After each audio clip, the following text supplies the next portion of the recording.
Erima wine, wine for me. Erima bend, bend for me. Erima wine slow for me. With your big back boom play for me. Erima wine, wine for me. Erima bend, bend for me. Erima wine slow for me. With your big back boom play for me. Rolly, rolly, rolly, rolly, rolly, rolly, rolly, rolly, rolly, rolly, rolly, rolly, rolly, rolly, rolly, rolly, rolly,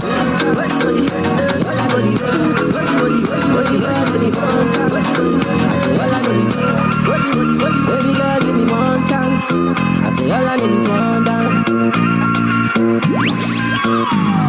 When Lucy do the dance, she could do the fire dance. When my baby do the dance, she could do the African dance.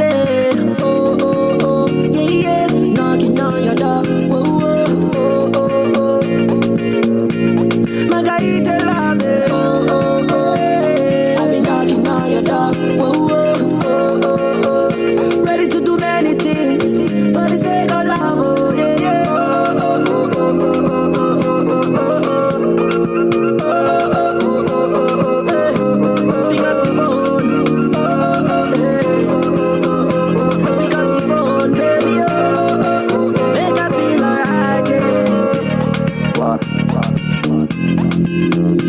Pick up the phone. Lucy this and Lucy that. They carry Lucy matter for their mouth. But Lucy don't get time for anybody. Lucy only get time for money. Anywhere my baby go, Trinidad and Tobago, that is where I wanna go. Baby girl, I wanna know. Oh, oh, yeah, yeah. Knocking on your door. Whoa, whoa, oh, oh, oh. Margarita love it. Oh, oh, oh, baby. I've been knocking on your door. Oh, oh, oh, oh, oh. Ready to do many things for the sake of love. Oh,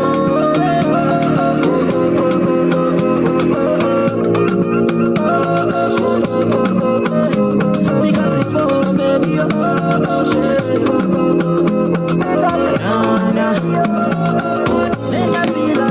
Express yourself, man. Dance your sorrows away, man. Dance like nobody did, man. Dance and we will always, man. It's got yourself, man. No worry, me I no go down, mommy. Dance well and I no go by you. Baby, me I no go by you. No doubt. Yeah, what they making man mad. Yeah, what they making man sad. But my brother dance, me I no go kill myself, no doubt. Yeah, what they making man mad. Yeah, what they making man sad. But my brother dance, step in the name of the Lord. Step in the name of love. Dance and jiggle your waist. Oh, you mama say come so. Go down, dance and give me the fire. DJ Chris show till you tired. I need that. Will you get down for me? Dance for me, bend down now. I no pray for another money. This life, many money part out. But I got my conscience by my side. God please, I'm on his side. No doubt. Yeah, what they making man mad. Yeah, what they making man sad. But my brother dance. Me I no go kill myself, no doubt. Yeah, what they making man mad. Yeah, what they making man sad. But my brother dance.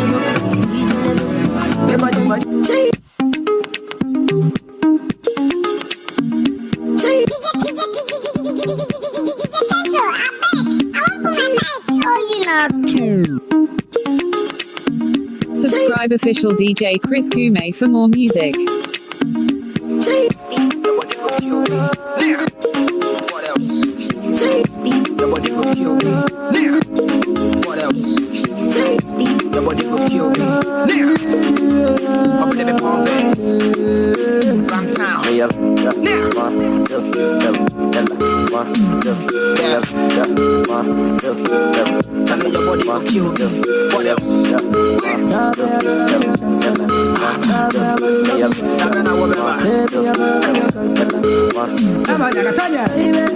Mad for your body, dress for your body, sing for your body,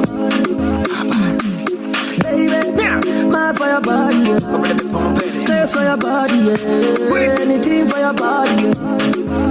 Girl, I wanna take you personal. Fight for your matter like a wrestler. Stay for your body like a painkiller. Baby, your body not sensible. Pay for your body like a painkiller. Oh, you sweet to your body like a Yeah, see my baby make her realize. Say the groupies and the side chicks or them be lies. They wear bikini intentionally to show ties. Nobody compared to my baby cause they be low price. They get anybody in a boys they be friendly tundra. Now the who's in Pimoda and memo that the lumba. Yes, made them some the caro crack Jimmy Gunsa. Carpenter to me fear cause I do be a me boompa. Yeah. The uniform, so they got private coach, it is a backpack, cause niggas in meaning until I'm swimming in the form of work. For the Pay for your mother like a wrestler. Pay for your body like a painkiller. Baby, your body na sisima. Obasima. Order your uga na yentina. Pay for your body like a painkiller. Oh, sweet to your body na sisima. Yeah, you see the way you give me better love. So what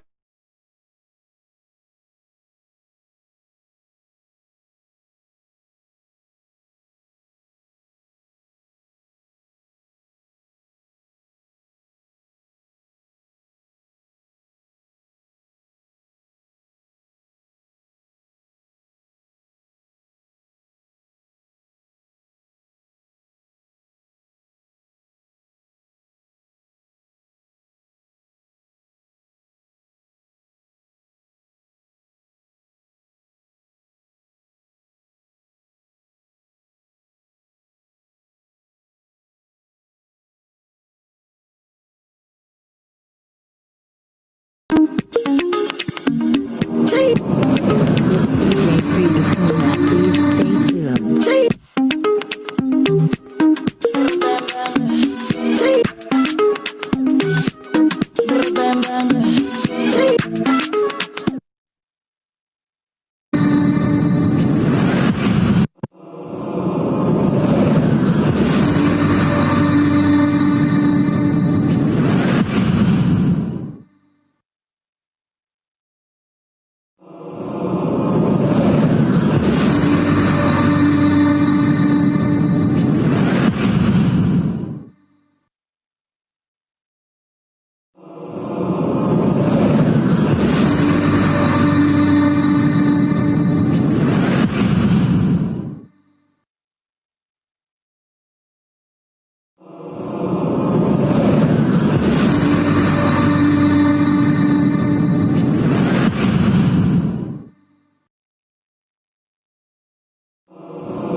Hello, everyone. Good evening, and welcome to iTHRIVE Conference 2020.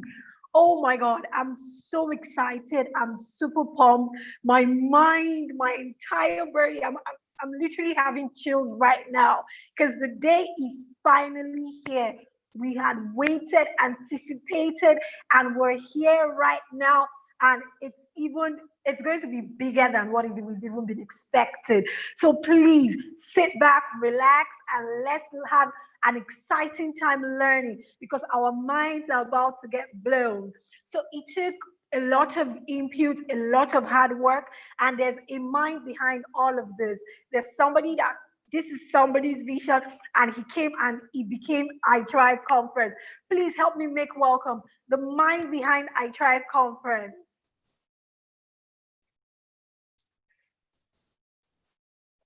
Engineer, a mindset coach, media expert and consultant. He's the chancellor of the AMAcademy and also the founder of Demo Hub Global, a capacity building and financial intelligence firm. He has impacted over 10,000 people with his coaching, both physically and virtually. With a sounding ovation, make welcome to the iTHRIVE Conference 2020. Ayobami Atolade.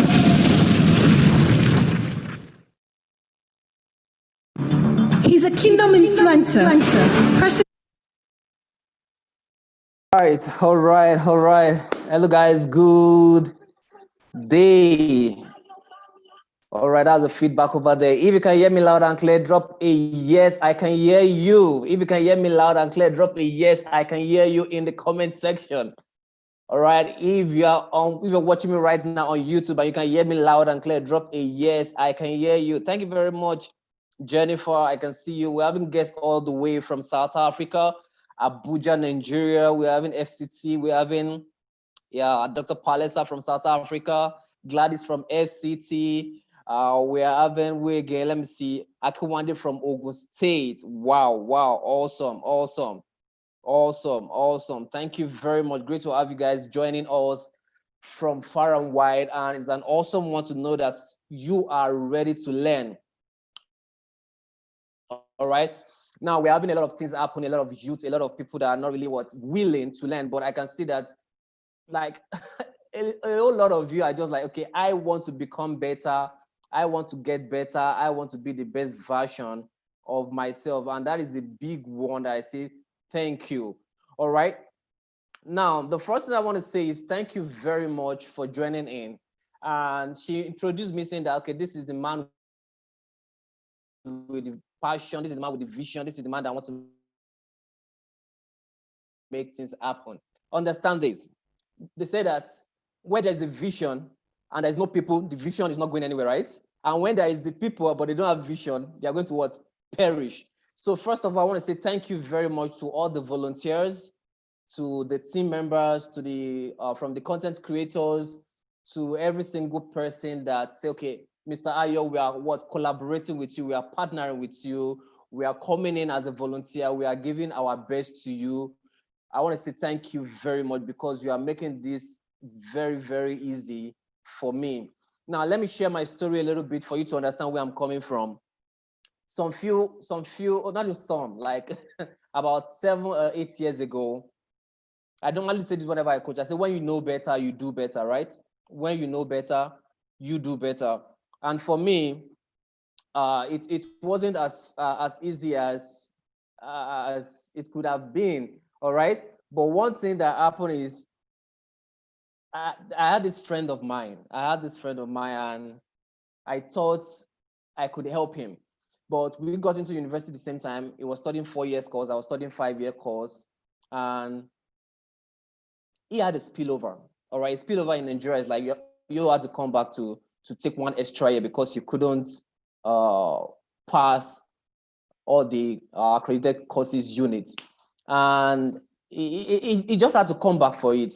But when he got back, he wasn't feeling himself anymore. Probably he didn't have that capacity to say, okay, whatever happens, this is part of life. I'm going to learn and I'm going to grow. All right, I'm going to learn, I'm going to pass, and I'm going to get out of here. All right, so one thing that happened is he lost it. Like he got into drugs, he got into bad gang, he got into a lot of things that I couldn't help him out from. All right, I wish I knew better then, but I couldn't. But that is why if you've been receiving emails, I said, I wish iTHRIVE conference was there 8 years ago. I wish iTHRIVE conference was there 7 years ago. Possibly, I would have been able to help him. And that is why I'm looking at every single person right now to tell you that it is possible to make life better. It is possible to get things done. It is possible to work with each other, to help people around the globe get better. And if this resonates with you as well, if you've ever had an experience of saying that, okay, this is what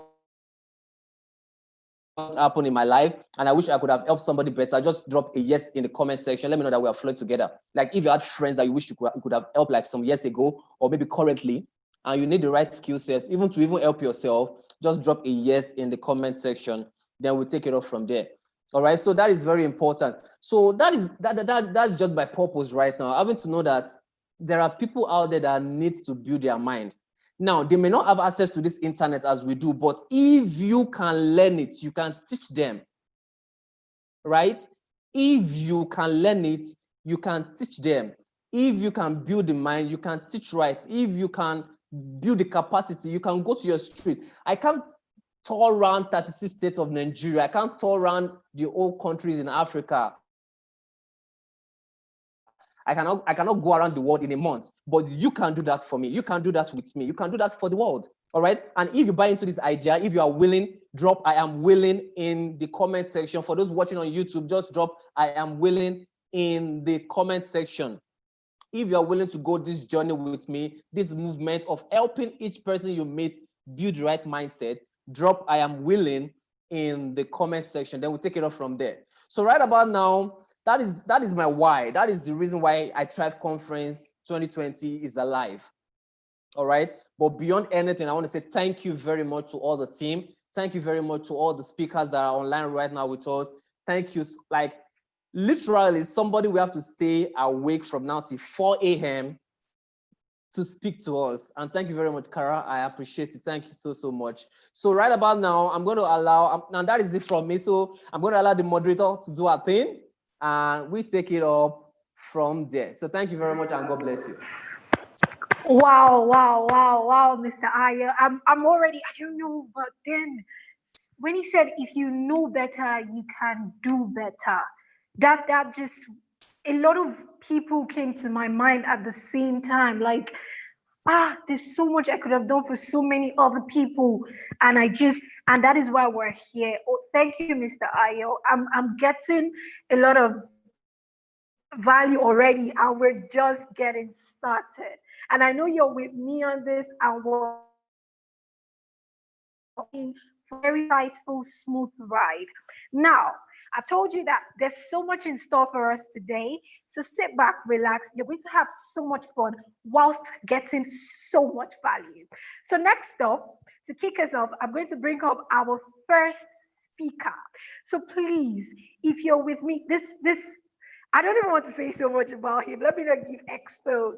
So please help me welcome our first speaker for tonight.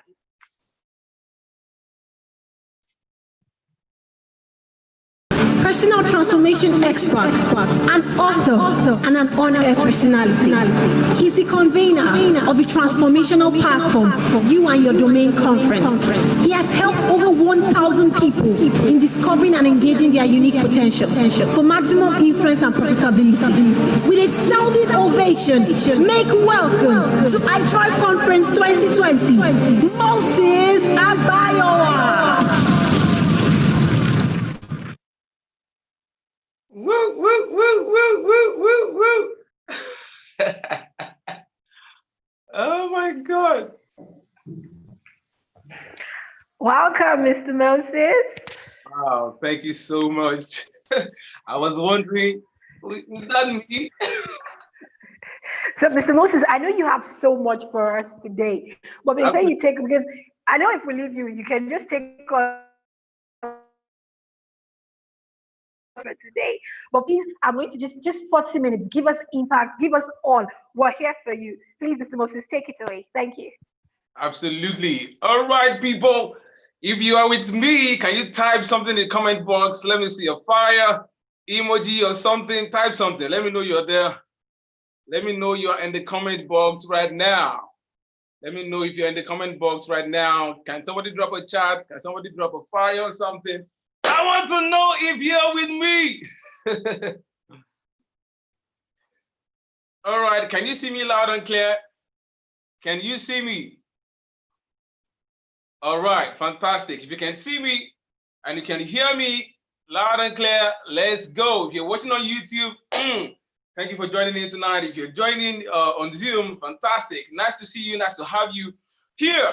All right, it's gonna be a smooth ride tonight. I'm gonna be explaining how you can understand and engage your unique potential to increase your influence and profitability. I mean, to make maximum use of your potentials. I like to call myself a uniqueness salvage expert. In other words, I help you to save your uniqueness from being lost in the world, so that people can have the flavor of you, so that people can have the flavor of you. All right, let's go. Let's get started. Thank you, Mr. Ayobami, for doing this. Thank you so much for being a blessing over the years. Thank you so much for having me here. All right, let me start by saying that manufacturers don't make the same products every time they are trying to make products. If you are a manufacturer right here, you understand the fact that when you want to make a product, you don't make the same product you made before. When you want to make a product, you try to tweak something, you try to work around it to make sure that you don't do the same thing you did before. That is how manufacturers do their thing. If you are using, I don't know which kind of phone you're using right now. If you're using the Samsung phone, you realize the fact that Samsung have different models of phone. They don't use the same phone. They don't do the same phone they've done before. The next time they try to make a phone, they do something, they just try to change something.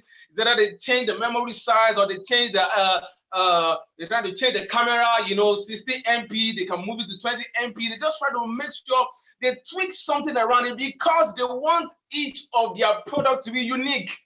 Because they want each and every of their product to be unique. If you're with me tonight, you're going to get so much value. I'm going to drive this to 11 questions you must answer right now to understand your uniqueness. That's where I'm driving this to. I will drive it to 11 questions you must answer now to understand and start engaging your uniqueness right up. All right, so stay with me till I get to the 11 questions.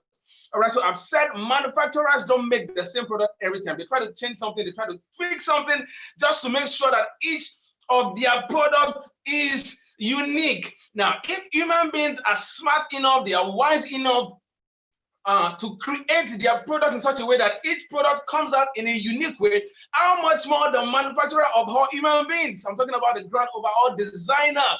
A lot of people call him God, the grand overall designer. If he created man and man is able to create his product in a unique way like that, how much more God? I'm trying to tell you that each and every single person on earth right now is unique. Over 7.5 billion people on earth right now, and nobody is made the same way. Let me say that again. Nobody is made the same way. Maybe somebody's on the call right now and you're thinking, well, I've seen some things I've been doing and it looks almost the same as what AYZ is doing. I'm trying to tell you right now that you are designed in a unique way. No other person on earth is made exactly like you. You are different. I'm going to be showing you why you are different. Just wait with me. Just, keep coming with me till I get to the 11 questions. It's going to be mind-blowing tonight. All right. So if human beings are that smart to make their products in a unique way, how much more the creator of all human beings? I'm trying to say God created every single person on earth in such a unique way, such that you are different. Your flavor is different. It's not only your color that is different, your flavor is also different. And I'm going to get much into that very quickly. All right, now let me move on by saying that you as a person, you are unique. All right, so since you are unique, you need to understand the fact that you are tripartite. Yeah. Every human being is tripartite. What do I mean by that? When you're tripartite, I mean that you are made up of body, soul, and spirit. Right now, as I'm speaking to you, you can only hear 1/3 of me. Yeah, this is just my body communicating to you. All right, but the ideas, the content is coming from a realm that you cannot see right now. I love to call it the intangible realm. All right, so my soul and my spirit is giving up value to you, and it's coming through the channel of my body. All right, so 2/3 of me is giving you content right now, and 1/3 of me is making the content accessible to you. I'm trying to say that your spirit, soul, and a body, and your body is just 1/3 of you. Some people, because of the fact that they are so used to their body, they feel they are their body. No, you're not your body. You are a spirit. You have a soul, and you live in a house called a body. Now, listen to this. If the tangible parts of you are made in a unique way, I want you to know that the intangible parts of you are also made in a unique way. What do I mean by that? If your body is made in a unique way, then your soul and spirit is also made in a unique way. If the tangible parts of you is made in a unique way, the intangible parts of you is also made in a unique way. All right, so your tangible parts, what are the parts that are unique? Your earlobe is unique. Out of over 7.5 billion people in the world, nobody has your earlobe. Somebody should be rejoicing like that. You should be rejoicing like that. Nobody has the retina of your eyes. No other person has it. Over 7.5 billion people in the world. I didn't say 7 people. I didn't say 70 people. I didn't say 700 people. I didn't say 7,000 people. I didn't say 7 million people. I said over 7.5 billion people. Nobody has the retina of your eyes. Nobody has your earlobe. Nobody has your fingerprint. Yeah, when they want to, you know, if you watch all this American film and all of that, when they try to catch a criminal, one of the ways they do that is through their fingerprint. Why? Because they know no other person in the world has that.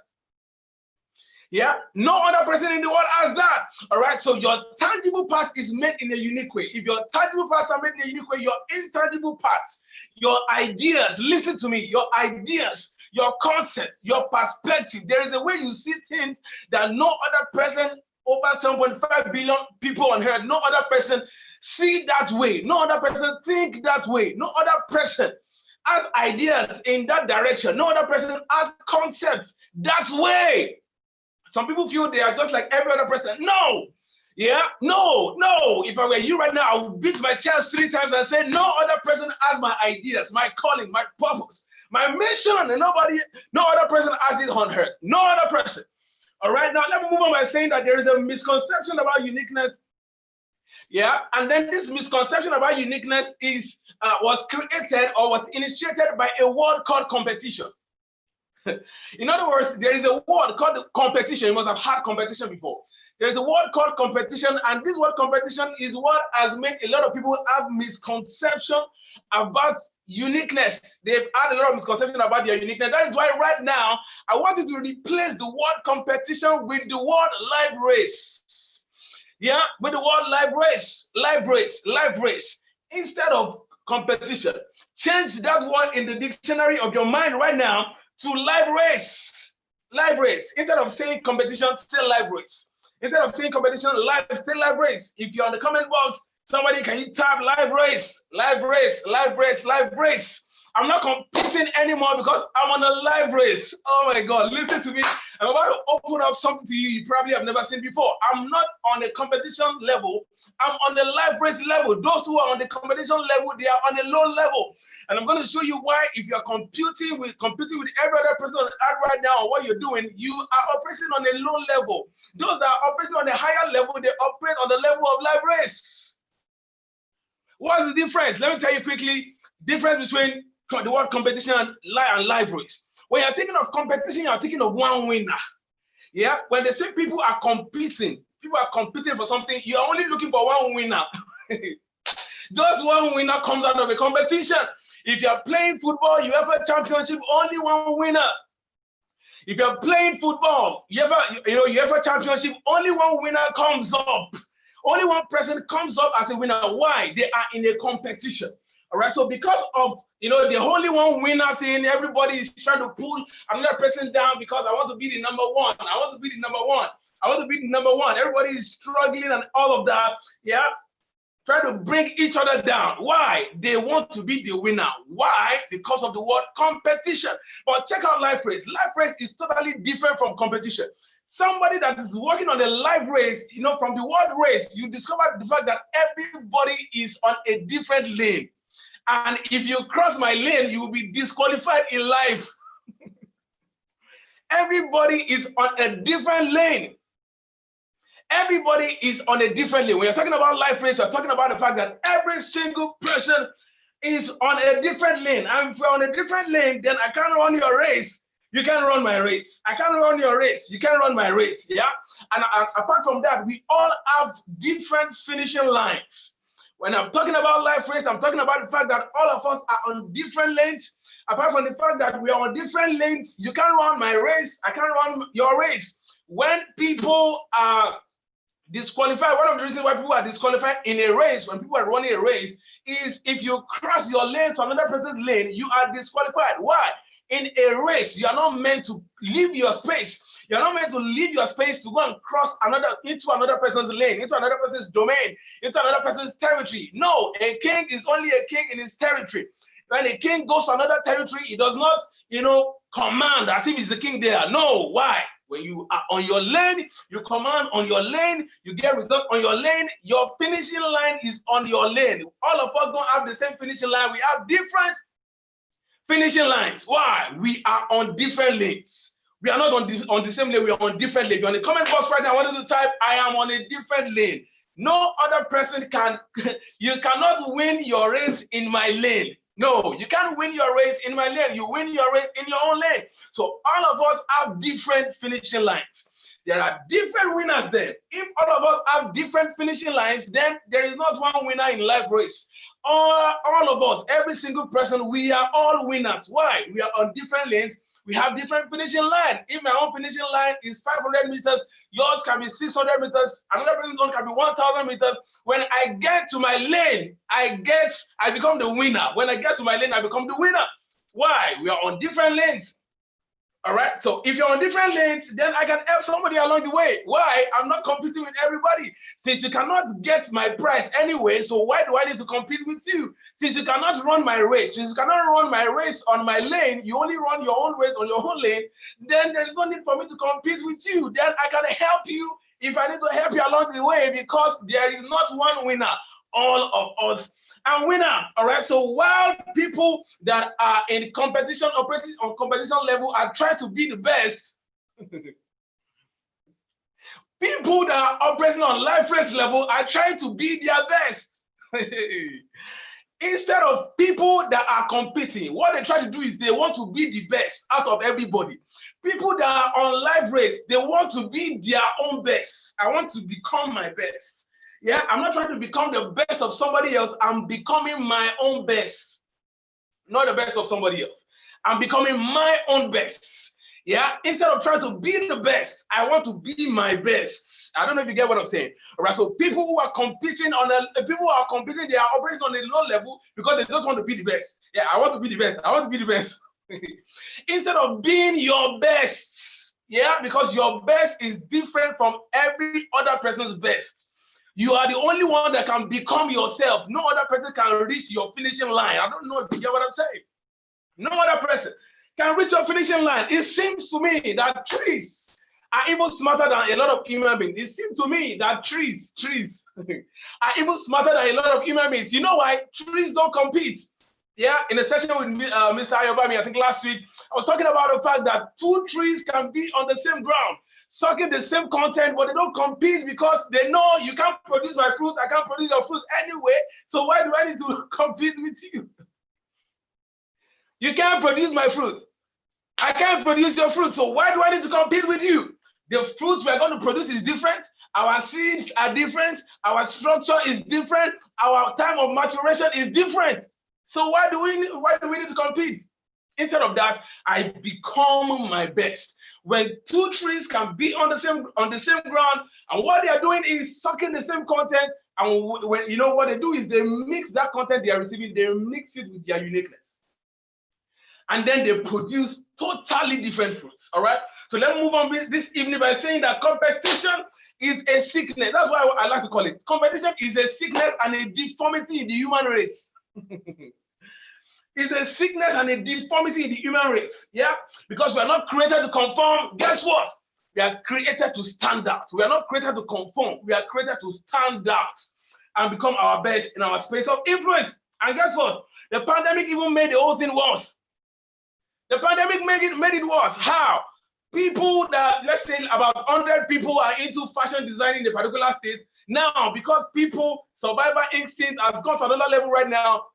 Survival instinct has got to another level right now. People are looking for what to do to survive. They are now thinking, graphic design is what is working. Let me go and join graphic design also. And before you know it, 100 people that making waves on the graphic design level, you now have 1,000 people, competition, pandemonium everywhere. Hey, I'm the one that must get it. You are the one that is a sickness and deformity in the human race. And if you listen to me today, I'm going to show you what you need to start doing right now. All right. So, the cure, I like to call it the cure to the competition sickness, the cure to the deformity that competition has caused in life is understanding and wisdom. What do I mean by understanding and wisdom? Understanding and wisdom of your uniqueness. Understanding and wisdom about your uniqueness. Why understanding and wisdom? In all you're getting, get understanding. But understanding is not enough. You need to know how to apply what you understand. Some people don't understand their uniqueness. Some people understand their uniqueness. Some people understand their uniqueness and apply their uniqueness to increase their influence and profitability. Which level are you right now? Do you have any idea about your unique potentials?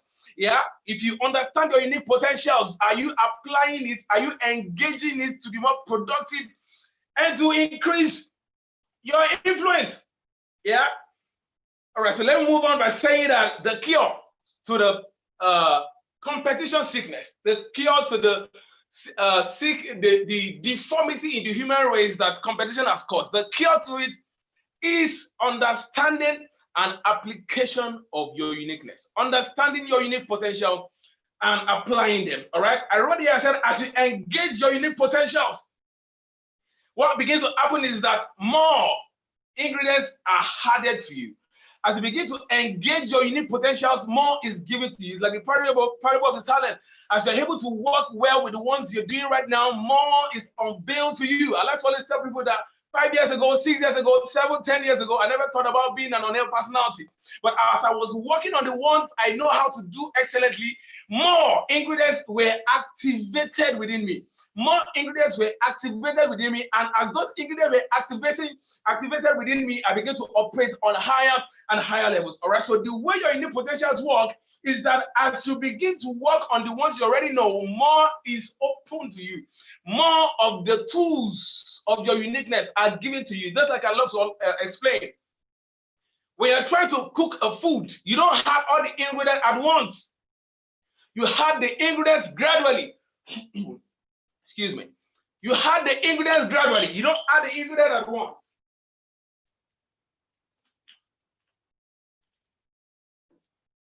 When you're trying to cook a meal, you don't add all your ingredients at once. You add them gradually. Gradually.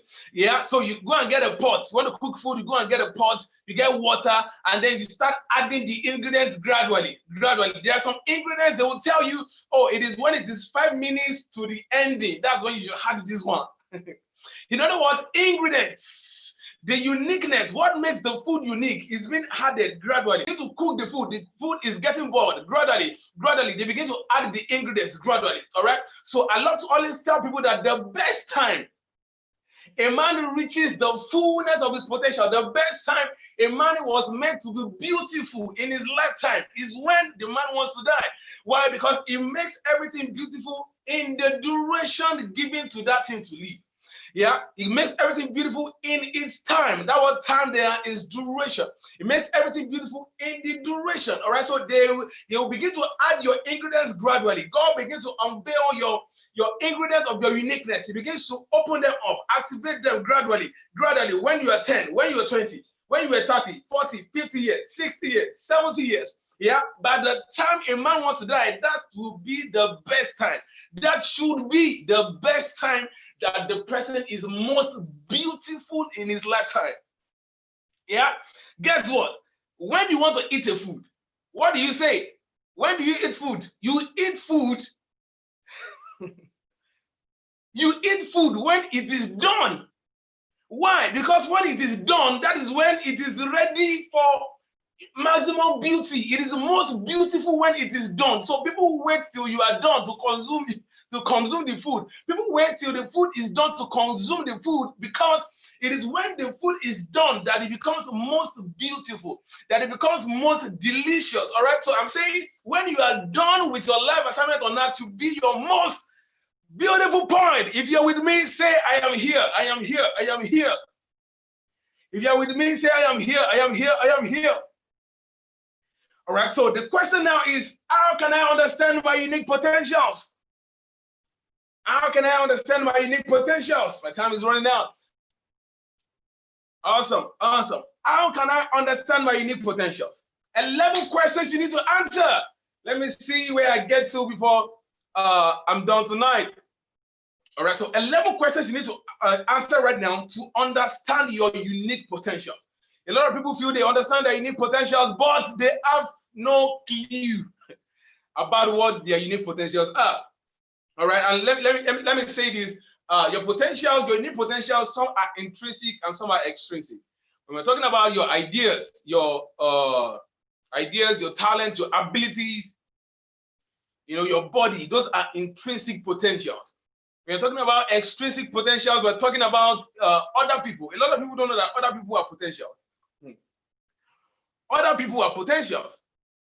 Yeah, they are extrinsic potentials. And then natural resources. Natural resources also an extrinsic potential. All right, now let me make this distinction very quickly. There's a difference between your ideas, your talent, and your abilities. All right, I love to always use a musician to explain it. All right, so let's say you're a musician right now. You love to sing. You're a music artist. You're on this call right now. You're a music artist. Being able to recognize a note is talent. Being able to recognize a note, put the song together in your head before you even voice it out. That is a talent. Not everybody can do that. Being able to vocally express it is ability. That's why some people can arrange songs on their head. They can pick notes. It is this note, it is that note, but they cannot vocally express it. In other words, they have a musical talent, but they don't have the ability to vocally express it. All right, so you see many of them, they play keyboards, they play instruments, they play the bass, and all of that. All right, so there's a difference between your talent, abilities, and ideas. Now, based on the fact that you can combine notes together and you can vocally express it, combination of talent and ability, you can also look for an idea that can solve problems for people. Yeah, so somebody was asking me one day, he said, I sing so well. Yeah, but I also have passion for education, so I don't know what you want to do. Should I do education or I should focus on my singing career? I said, do the two. He said, how? I said, you can sing about education. You see, that's why a lot of people don't understand. A lot of people throw away their ideas because they don't understand their uniqueness. The fact that that idea is coming to you is a proof. The fact that you are passionate about that idea. I'll get into that a little bit now. Get into that just in a bit now. The fact that you are passionate along that line is a clue, to the fact that you need to do something in that area. All right, so I told her to do the two, follow the two. You can sing. Apart from the fact that you can sing, you also love education. All right, so why don't you use your musical talent to solve a problem in education? Look for a problem that you're passionate about in education and sing to solve it. Sing it. Yeah, sing it. Instead of some people speaking it, you can sing your own, because when you start harmonizing your potentials together, you start to understand your uniqueness. All right. So question one. Mr. Ayobami, how many minutes do I have from here? Let me see how I rush these questions. Question one. Yeah. Question one, I love to call it the unlike poll question. The unlike poll question. The unlike poll question. What do I mean by an unlike poll? You don't just have ideas. Listen to this. You don't just have ideas. You are an idea. Yeah. And your manufacturer doesn't create problems. It creates solutions. So you are an idea and you are a solution, not a problematic idea. Yeah. Now listen to this. Like poles repel. Unlike poles attract. Yeah. We are not doing physics. I'm taking you back to your college right now. Unlike poles attract. Like poles repel. Unlike poles attract. Like poles repel. All right. So what begins to happen is you are a solution. All right. So what begins to happen to you in life as you begin to grow is that there is a problem that begins to call you because you are a solution. You attract an unlike pole. The unlike pole of a solution is a problem. All right, so as you begin to grow in life with exposure and all of that, there is a problem that begins to attract you. This is what a lot of people don't pay attention to. There is a problem that begins to attract you. You just don't know. Why am I always frustrated about these kinds of problems? Yeah, why am I always frustrated when these things are not properly done? Why? Why?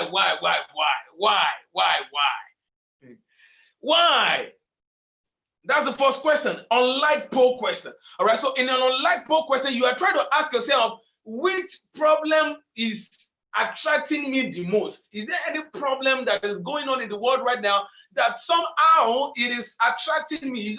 It keeps coming back to me. It keeps recurring to me. You know, I keep thinking along that line that why is nobody doing anything about this thing? The problem keeps drawing you. Somehow, when you go to places, you keep mentioning it. Why is this thing not like this in the world? Yeah, and when you ask people that, you know, when we even ask people around you that what frustrates you the most, they can tell you, you see Ayobami, when people have wrong mindset in this life, Ayobami does not like it at all. Yeah, can you see? The mindset problem is his own unlike pole. Coach Ayobami's unlike pole is mindset problems. That is the kind of problems that attract the solution that he is, not just the solution that he carries, but the solution that he is. All right. So the first one is the unlike pole questions. What frustrates you when it's not properly done, such that you wish you can change how it is done in the world? Yeah, for me, it is when people don't understand their uniqueness, when people don't understand their unique potentials. I don't like when people, when I start to meet people, one of the first questions I start to ask them is that, what do you like doing? Yeah, why? Because it just oozes out of me like that. It is I'm looking for my unlike pole, the unlike pole that is attracting me. I'm moving towards it. All right. So a lot of people think to be fulfilled in life, I need to pursue my purpose. No, that's not the first thing. The first thing is aligning yourself with your unlike pole. It is when you get to a point whereby you now understand your uniqueness, you understand the problem you're supposed to solve, and you want to start engaging your unique potential to solve that problem, and opposition start coming from left, right, center, big, small opposition start coming. That is when you start talking about pursuits. Then you now need to start doing everything it takes to make sure you're on that course, to make sure that nothing else shifts you out of that place. All right. So pursuit comes after alignment. The first thing in the fulfillment of purpose is aligning yourself with the problem you were designed to solve, aligning yourself with your unlike pole. Don't forget, you are a solution. Your unlike pole is the problem that is attracting you in the world. That problem that keeps frustrating you. Why is this still like this? Why is it being done like this? Can't they do it like this? You discover that you have ideas naturally, on that level. All right, so that's the first question. Mr. Ibami, let me know how many times I have, the time I have left from here.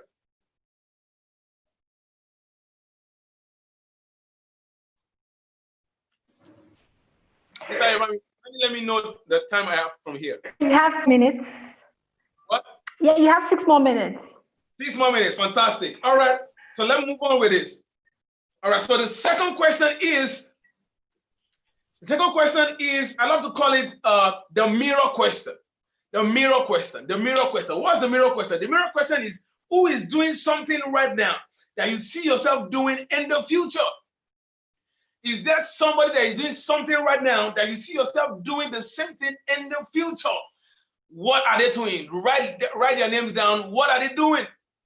Yeah, because what a mirror does for you is when you begin to see somebody and begin to see a future of yourself inside them, inside what they're doing, it is a clue to who you are. It is a clue to what you should be doing. Yeah, the third question is the story question.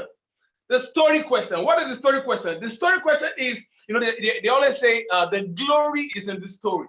Yeah, in other words, the full expression of who you are is in your story. Somebody says that your pulpit is where God has designed you to pull people out of the pit.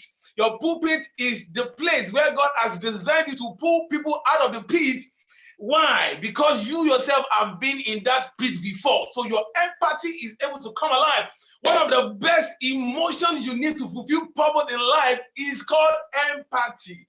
Because you have been there, all right? You are able to help more people in that area. You hear stories of maybe prostitutes before. They are now, cool. They've left that kind of stuff. They're doing well in business and all of that. They want to help other prostitutes. Can you see that? All right. So through their story, they are able to tap into their calling. They're able to tap into their purpose. They are able to unveil their uniqueness to the world. All right. So the third question is the story question. Right, the fourth question is the time question. The time question. What's the time question? The third question is, what do you do that makes time fly? Is there anything like that? Anytime you're doing it, before you know it, time is gone. You don't know the time is gone. You enjoy doing it so much. The time question. All right. The fifth question is the freedom question. If you have money and there is no failure in the world, if you have all the money you need in the world and there is no failure in the world, yeah, you can't fail in life. What would you rather be doing? Is the time question. The sixth question is the hobby question. What do you enjoy? Such that if there is no monetary competition, you will still do it. There are some people that they don't, before they know it, it is other people that will be telling them, you are doing these things for free. They will say, hey, that's how I just love doing it. Yeah. What's your hobby? The hobby question. What do you enjoy? Such that if there is no monetary compensation, you don't even mind. All right. The seventh question is, what can you do forever? Is there anything like that this thing, I can never resign from this thing? Like me, as I'm speaking right now, helping people about their potential and all of that, I can't resign from this. What can you do? All right, what can you do forever? What can you, I can't, even if I'm 90, I can keep doing this thing. Yeah, even if I'm not doing it, maybe it requires a physical strength, I will keep helping people in this direction. What is that thing? The eighth question very quickly is the feedback question. Volunteer, like at iTHRIVE conference right now, people that are volunteering, volunteer, get feedbacks from people to see areas you did exceptionally well. Why? Because people can notice areas you are doing well. Yeah, you're doing well, you're doing well, you're doing well. You're doing well. People can notice areas you're doing well. All right, so the feedback question is the eighth question. The ninth question is the help out question. The help out question is, what problems do you always want to solve for people? Yeah, what kind of problem do you always like to help people with? Just look at the problem you always like to help people. Tenth question is the rescue question. After this, I have one more and that will be all. The 10th question is the rescue question. What problems do people usually want you to solve for them? What problems do people usually want you to solve for them? And the 11th question, I love to call it the keeper question. In a football field, you have 11 players. This is the 11th question. I call it the question. In other words, you need to ask God. God is the grand overall designer. You need to go to God and ask God, what have you created me to do? Start opening me to my potentials. I want to understand my potentials. That's the source question. You go to God and ask God questions. Why have you created me? Can you show me my talent? Show me my abilities? Show me my unique idea that you have called me to transform lives in the world. Ladies and gentlemen, if you follow these 11 questions and answer them correctly, you're going to get tremendous results. You're going to understand your uniqueness. And this is just the beginning. Yeah, because you can, from here, after I understand your uniqueness, the next thing you need to do is start engaging it and productizing it. And then you now sell the product of your uniqueness. Whoosh. My God. Thanks right now. Wow. Mr. Moses, that was really, really, really insightful. Like, I'm beaming with so much ideas right now. The fact that we're not in a competition, we're in a life race. And the part that blew my mind was when you said you can leave your space, help someone else. It doesn't mean that the person that you would still, or the person will win over you, or you win over the person. It's really, really mind-blowing. And the like poles attracting, the like poles repelling, and or like poles attracting. That's the so much impact that you've given us today. That was amazing. And I'm sure everybody listening to you out there had so much to learn. So for now, we'll be taking questions. Is there anybody that has a question for Mr. Moses? Do you have any question you'd like to ask him regarding your unique potential, regarding how you want to explore? He gave us 11 key points, the keeper question, and the questions to form your complete football team. So if there's any questions, anybody has any questions, please just let us know. Send in your questions. We're reading. So if there's any question, we'll be taking questions. Anybody has any question? Mr. Moses, thank you so much. It was really awesome. While we're waiting for questions, it was really, really awesome. But I have a question. Right. Speaking about unique potentials, And you gave us, okay, how you can discover your unique potentials. But then there are so many people that, okay, they have discovered it. It's one thing to discover, it's another thing to take steps. Now, when you discover, there are so many people that discover their potential, but then they don't know the next step to take. They don't know what to do. Okay, this is what I want to do. How do I go about it? How do I penetrate it's not like this the old saying where there's nothing new under the sun. So there's nothing you'll be doing that someone hasn't already done, or there's not somebody already in the system. So how do you know how to enter the system? How do you know how to make impact? How do you know where to just step in? All right. Like I said, I love to separate it into three folds. The first thing is understanding your uniqueness. The second thing is engaging your uniqueness. That's where you start becoming wise. Yeah, people are just a lot of people are just on the first level. They understand some of their uniqueness, some of their unique potentials. Then the second level is you now need to start engaging it. You engage it to the level whereby you productize it. I started the journey with somebody since 2018. And then in 2020, she was able to produce a book. I was like, wow. Yeah, because what is happening was that after understanding her uniqueness, she's able to engage it. After engaging it, she's able to productize it. After productizing it, you will now start selling it, selling the product of your uniqueness. It's like you are mining yourself. All right. I have a full audio product on that. As a matter of fact, I even do a one-on-one session, one-on-one guide with people, one full month on how to understand your uniqueness, how to engage your uniqueness, okay, fine, fantastic. Thank you, Mr. Ebami. Yeah, on how to understand your uniqueness, how to engage and productize your unique potentials, and how to master the business of your uniqueness to increase your influence and profitability. You can either get the audio pack, or you come with me for a full month. Yeah, for some people, because some people need practical guidance. Yeah, so I'll stay with you for one full month, and we are going to mind you. That's basically what we're going to do. We're going to mind you, understand your potential, help you on how you can start engaging it right now, how you can productize it. Imagine you now become a product. Your uniqueness becomes a product, and then you start mastering how to do the business part, because there is also the business part. People just productize it, they don't understand the business part. All right, so it's in threefold. If anybody's interested in that, you can hit me up. I think Mr. Ibrahim is going to drop. All right. Thank you very much, sir. Thank you very much, sir. Okay, so we have a question for you from one of the viewers. They say, what steps would you suggest for someone to discover how to make an impact with their potential and how to recognize potential? What steps would you suggest for someone to discover how to make an impact with their potential and how to recognize their potential?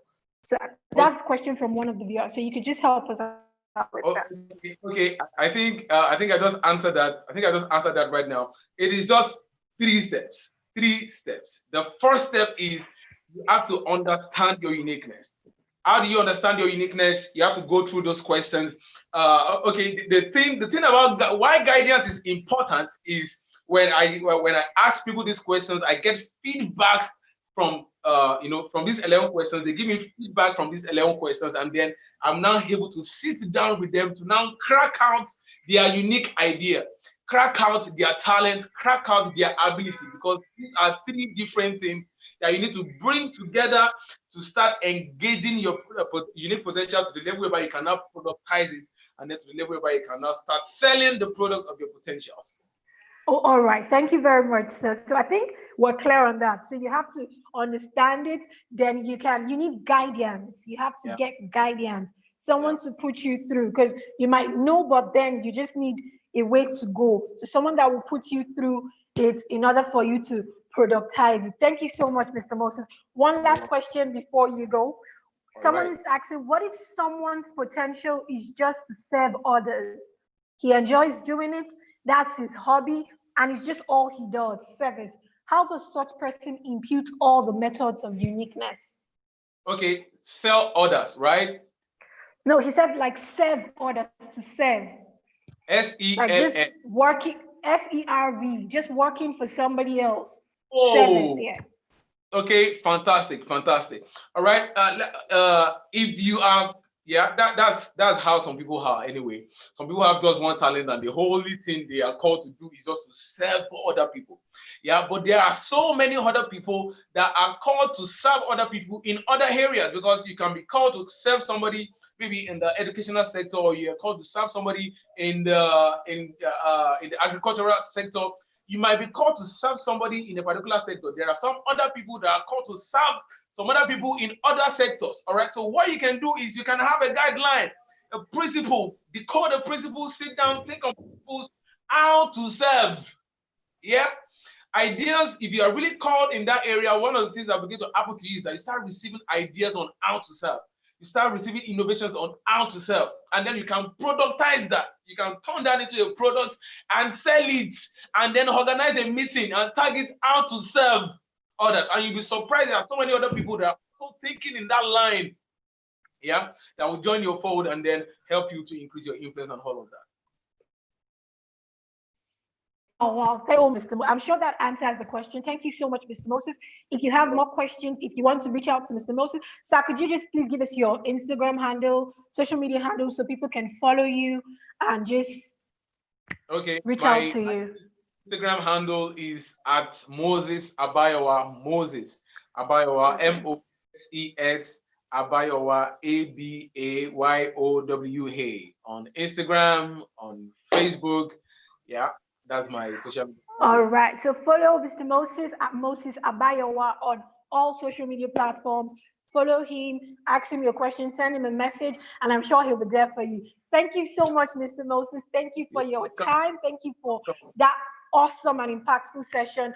Right now, I know we're going home to learn how to maximize and just think about what our uniqueness is and how to function in it. Thank you so much, sir. We appreciate you. So moving on, I told you all at the beginning of this that is going to be a very impactful, and exciting session today. Now, I have something special for us right now, and it's a musical performance. So please help me welcome our guest. We have a musical performance right now. Help me welcome our performer.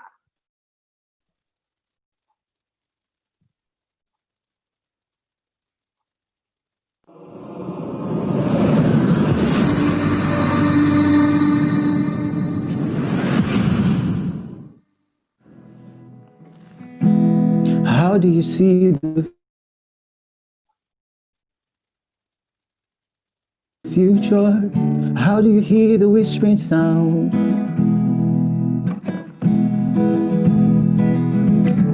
How do you own the future? How do you make yourself a star?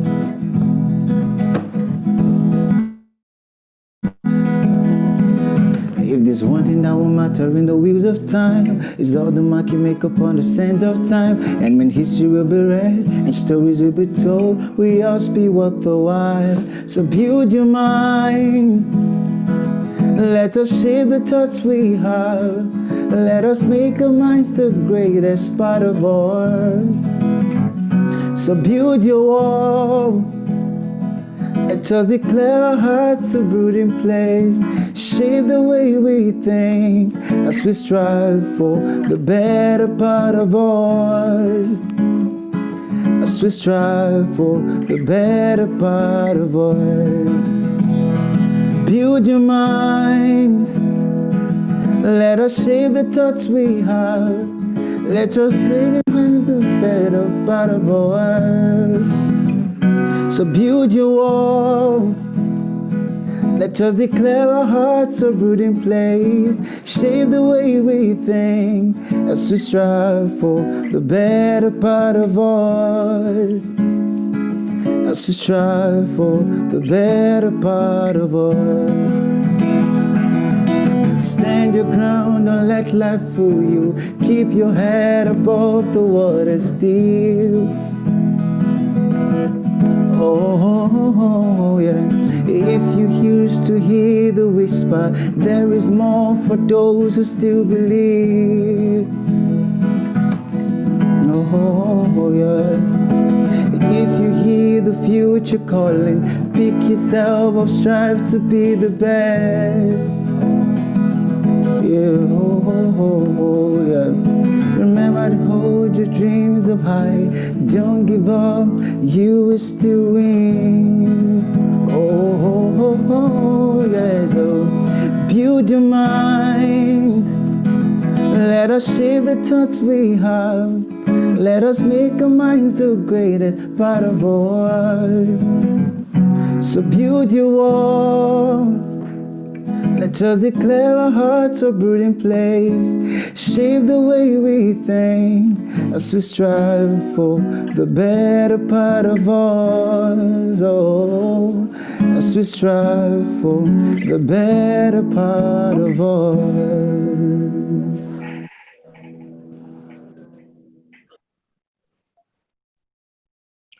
Wow. That was really, really beautiful. A very beautiful one from Zah. That was a very, very beautiful one from Zah. So we're moving on. I'm literally almost emotional. Like, shape your hearts. Let's change the way we think. It was a very, very beautiful presentation. Thank you so much, Zah. Moving on. So next we're going to be having our next trainer. I know we had an amazing impact. I told you all this is not even a conference to joke with.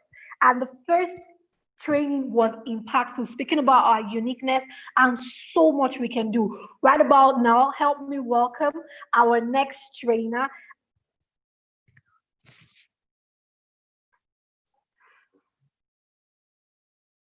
And the founder of Train the Teachers Academy, a professional teacher with over 10 years of international experience in teaching and training. She is an author of 3 published books. She helps people learn, grow, discover their potentials, and live beyond just survival. With a sounding ovation, make welcome to iTHRIVE Conference 2020, Tolutola Omotosho.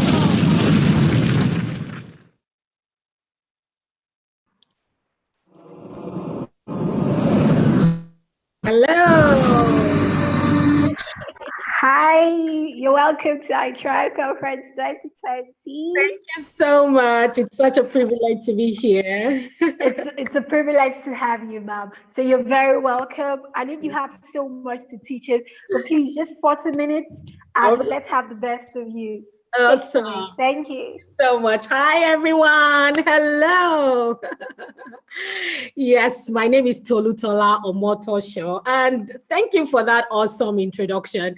I also want to say thank you to Ayobami for this privilege, this opportunity. I don't take it for granted. And to all of iTHRIVE Conference team, because I know that you've put a lot of work to this. And so I say thank you to you guys as well.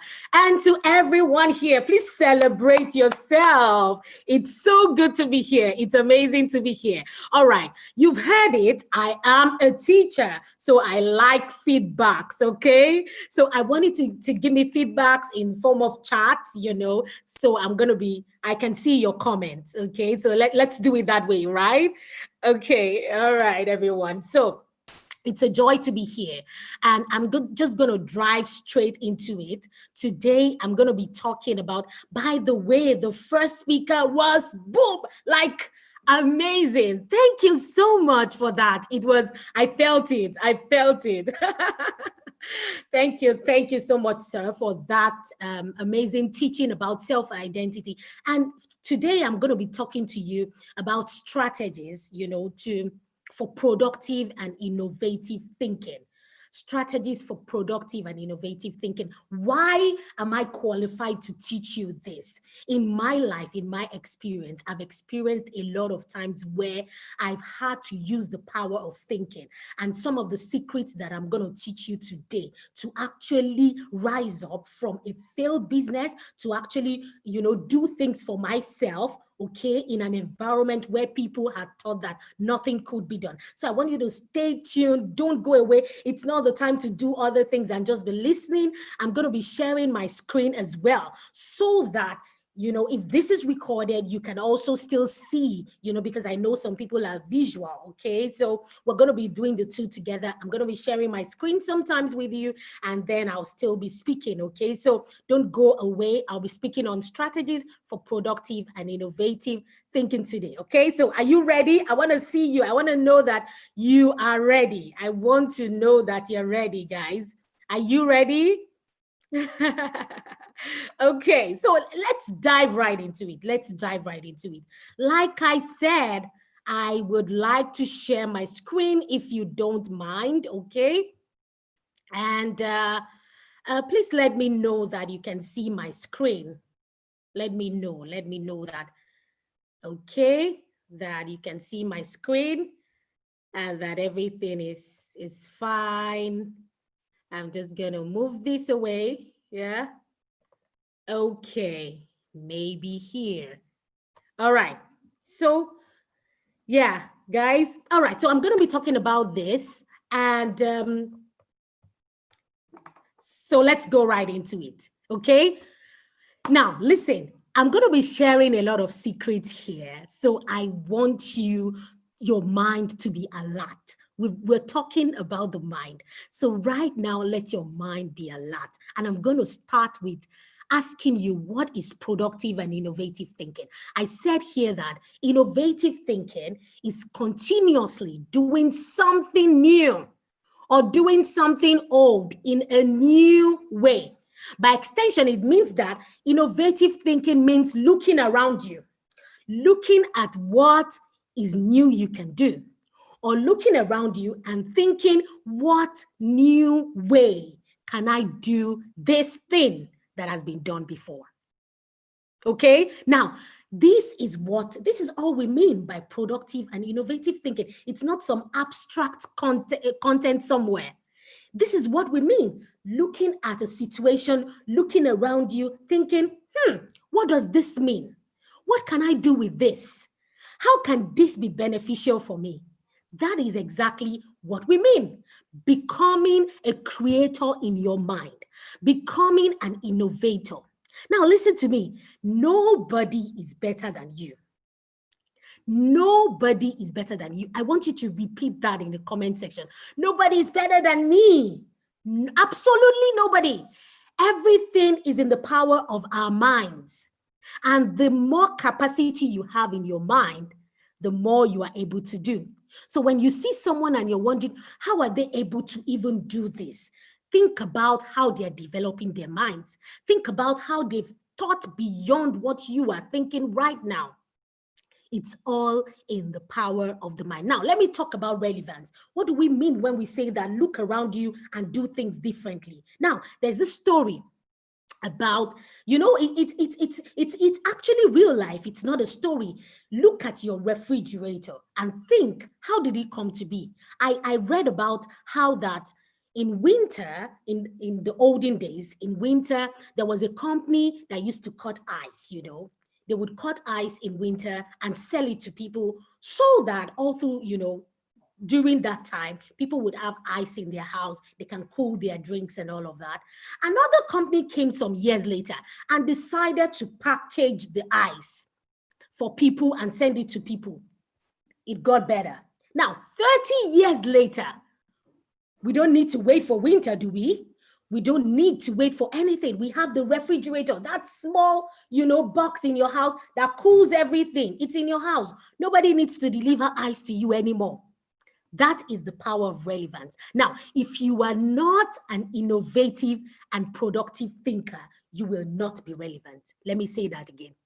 If you're not thinking productively and innovatively, you will lose relevance. Think about our world today. If you're not thinking, how can I do this thing better? How can I make this situation? How can I add value? You will soon be relegated to the background. The small business you think, wow, it's everything right now. In 20 years, somebody else will come and say, what? We have something better.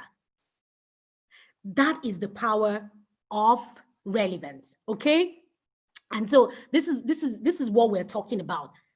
I said here that everything that exists now is already an inspiration pointing you towards what you can do. It's pointing you towards what you can do. Everything. There is nothing you want to do that someone hasn't done before. What you need to do is to get inspiration from that. Now, the first speaker has talked about identity. What can you do? Now look at it. Oh, wow, you can think about it. I'm a musician, but there are millions of musicians, good ones at that, in the world. What will be your own uniqueness? Everything is pointing you towards, adding value to what already exists. So you see yourself as a musician, and you should think, the next thing you should be thinking is, how can I add value to this industry? How can I add my own uniqueness to this industry? Start to think in that line. Stop. You know what limits us? We start to think about, wow, there's a lot of people doing what I want to do. Who am I? Have you ever thought about that? Yes, I've thought about that before, but I didn't let that stop me. I decided to do it in another way. Okay, now let me share a secret with you. Are you still with me? I would like to know that you're still with me. I'd like to know that you're still with me. Yeah, guys. Let me see if I can. Okay, I would like to know that you are still with me. Okay, now I can see comments. Okay, yes. Okay, so I can see you said you're here. All right, so yes. Now, let me share a secret called the complementary innovation with you. Are you ready to learn that? Now, the secret of complementary innovation says that you look at what is already existing, okay? And you look at what can go along with it, like bread and butter. And it's that easy. I'm telling you, it's all in your mind. Let me share this with you. When I we moved to a place called Nadma. It looks like the suburb. Everywhere is like the countryside. It looks like what good can come out of this place than to just live here.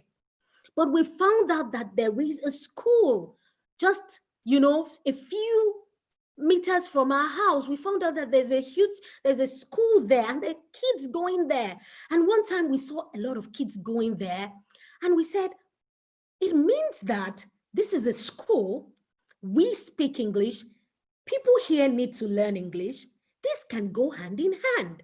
We can actually build or create an English language school that kids from that school, after their own lessons, will come and take the English class. That's it. And we thought about that. That's the power of thinking. I'm going to tell you about the power of thinking. Complementary innovation. There's something that exists. You think about what can go with it. Like there's a phone, and then the phone case comes with it.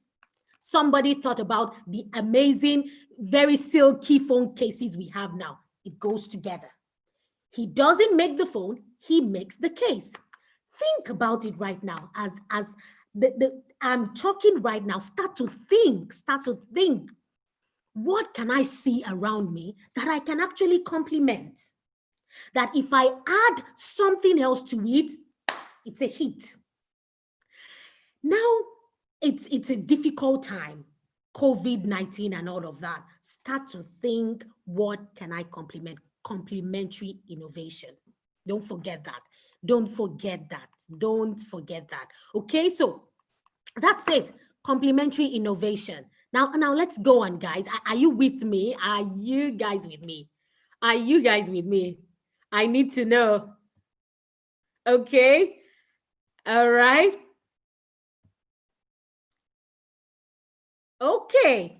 Now let's go ahead. Let's go ahead. Okay. Yes. All right. Okay. I can see your comments. Thank you very much. Okay, let's go ahead. Now, I'm going to tell you what limits us. What limits us? What is the limit? What is the limit? Why? If this is as easy as this, complementary innovation, thinking about what already exists and building on it. It all seems so easy. So what is the problem? What is the problem? And this right here is the problem. The limit, the logical trap. Let me tell you what that means.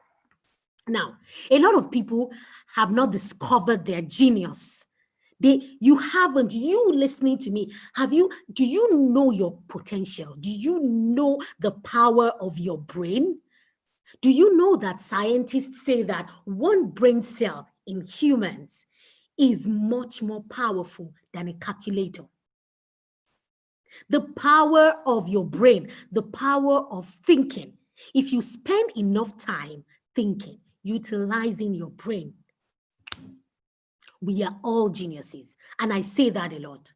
Every one of us, you can be an innovator. You can create things. You can invent things. You can do it. You can convert all the things you are learning from this conference and say, Tolutala said that I need to sit down and think. She taught me the power of complementary innovation. Now I just need to use the power of my brain and I need to be productive to do something. But there are limitations. Now that's called the logical trap. The logical trap simply means patterns. The patterns that all the learning from our past experiences, from what we've heard, from what we've seen, what you've seen, it molds you. What you've experienced, it molds you. It patterns you.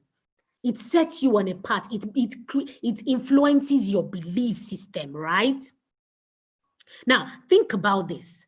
The human brain is pattern recognition system. It is like that. So if I say 1, if I say 2, 3, 2, 4, 6, you already know what's coming. 8, 10, that's a pattern. It's the same thing in our lives. Something has been happening. You expect the next thing to be the same. So when you get to a place and everybody there says they've told you that there's nothing here. They've told you that you can never get a job that is above a cleaning job, for example.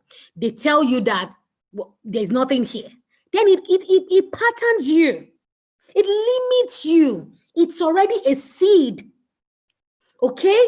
And that is the problem with us. That is just the problem with us. The logical trap. Don't get trapped in the logical trap. There's a pattern.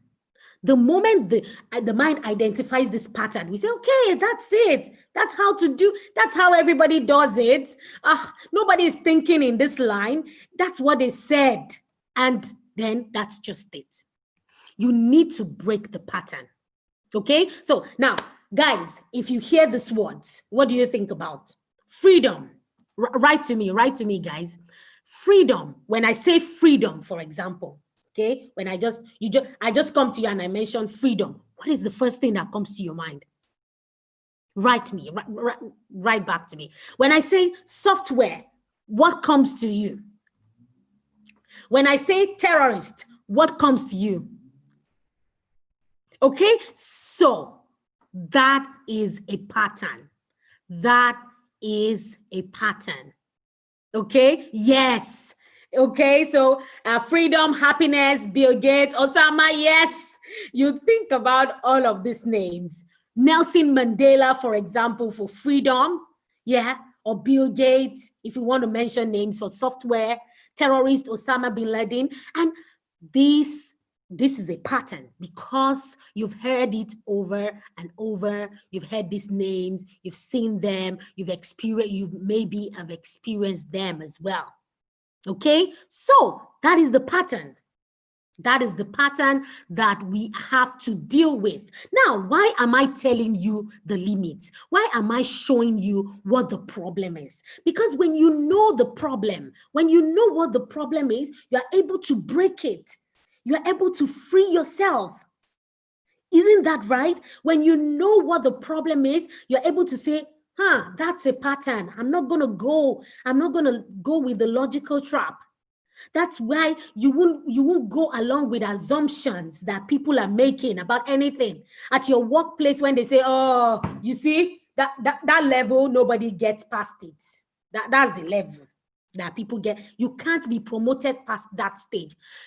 This that I'm telling you today will make you conscious of the limits and will help you break the limits.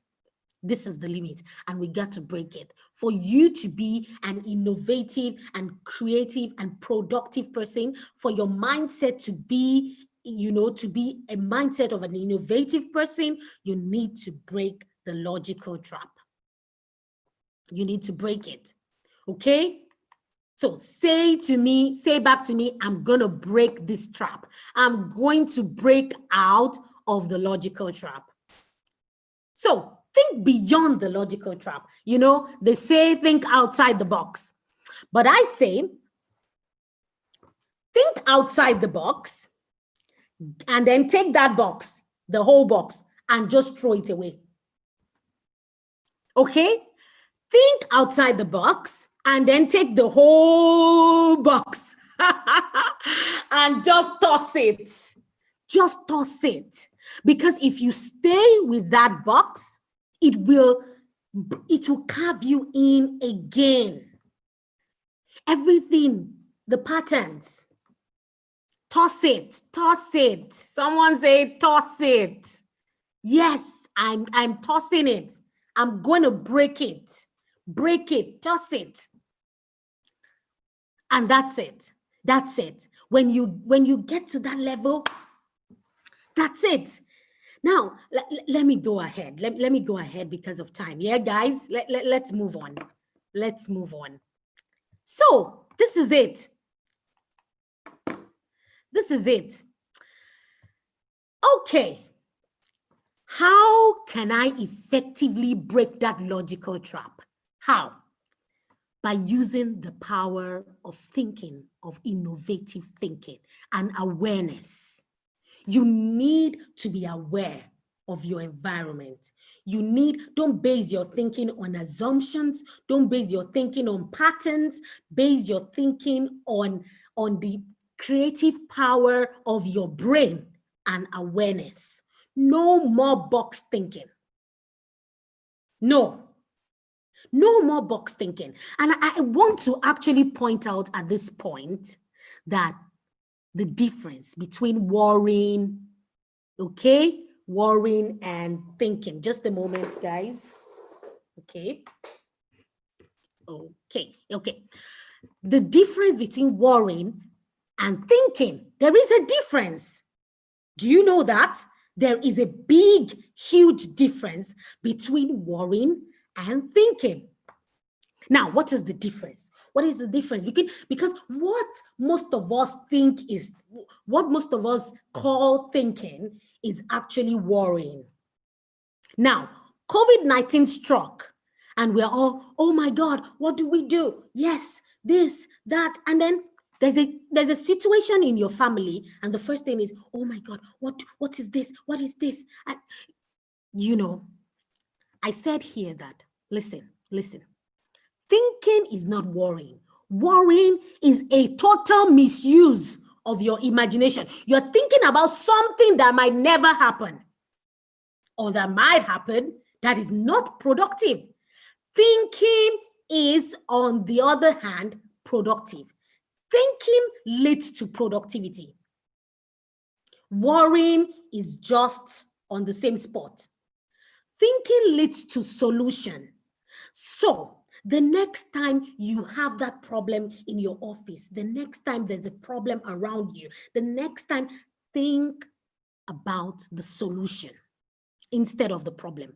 Instead of worrying, what do I do now? What is the next step? That is it, guys. What do I do? What next step do I need to take? This is it. This has happened. What is next?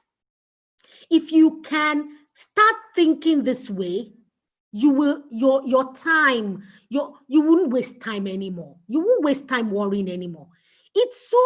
Someone will say, it's so easy to say, don't worry, but these things happen a lot. But let me ask you, Since you've been worrying, what has it done for you? Then we need to change it. Then you need to change it. Say, I'm going to change. I'm going to switch from worrying to thinking. Write me back. I'm going to switch from worrying to thinking. From now on, I'm going to start thinking instead of worrying, which means I'm going to focus on the solution. Okay? I'm going to focus on the solution. Okay, and you know, when you try to break out of this logical trap that we're talking about, people would think you're crazy. People would say, what are you talking about? Are you going to be the first? People have done this. What music? What kind of music are you talking about? There's a lot of musicians. But I always say, the people who are crazy enough, I love this quote, to think that they can change the world are the ones who actually do. Are you crazy enough to think that I can change my world? Are you crazy enough to say, I can make a change, I can make an impact, I can do something, I can add my own uniqueness to this, and it can work? Are you crazy enough to think that way? Are you crazy enough to think that way? People will, no, don't even think about it. People would call you crazy, all sorts. You won't be believed. No, people won't believe you sometimes when you come up with some ideas. People won't believe you sometimes. They'll be like, what are you talking about? What are you talking about? You know, my friend told me that her mom told her that there was a time that when she was younger, they said to her that there will be a time when people can actually speak to each other from different parts of the world. You know, it's not a mail, it's not going to be a telegram, it's not going to, I mean the radiogram. It's not going to be by post. They're going to be seeing each other and talking. And that her mom told her, she said, no way. No way. Can you imagine? So you see, you have to be crazy enough to think that you can break this trap. Now, I'm going to give you some strategies actually to develop that mindset, to get to that place where you are crazy enough to think that you can change your world. Okay? Are you with me? Are you ready for this? I call them they are just like secrets, really, because when you get any one of them right, it's like it's leading you to a path that you never even imagined. Okay, so are you with me? And the first one is build up your mind. Now we're talking about the mind. Your mind is the most valuable asset. Let me say that again. Your mind is your most valuable asset. When you have your mind intact, then you have everything. Your mind is the birthplace for all ideas. Okay? Is somebody with me? Your mind is the birthplace for all ideas. So this place that is so important, that births everything, what do I do with it? What am I feeding it with? What is coming in? I say that a third class mind, you know, in school, we have first class, second class, third class, yeah. A third class mind can never produce a first class idea. Now, if you look at anyone who has succeeded, you would see a connection. That connection is that they develop themselves. They don't joke. They don't joke with feeding their minds with the right thing.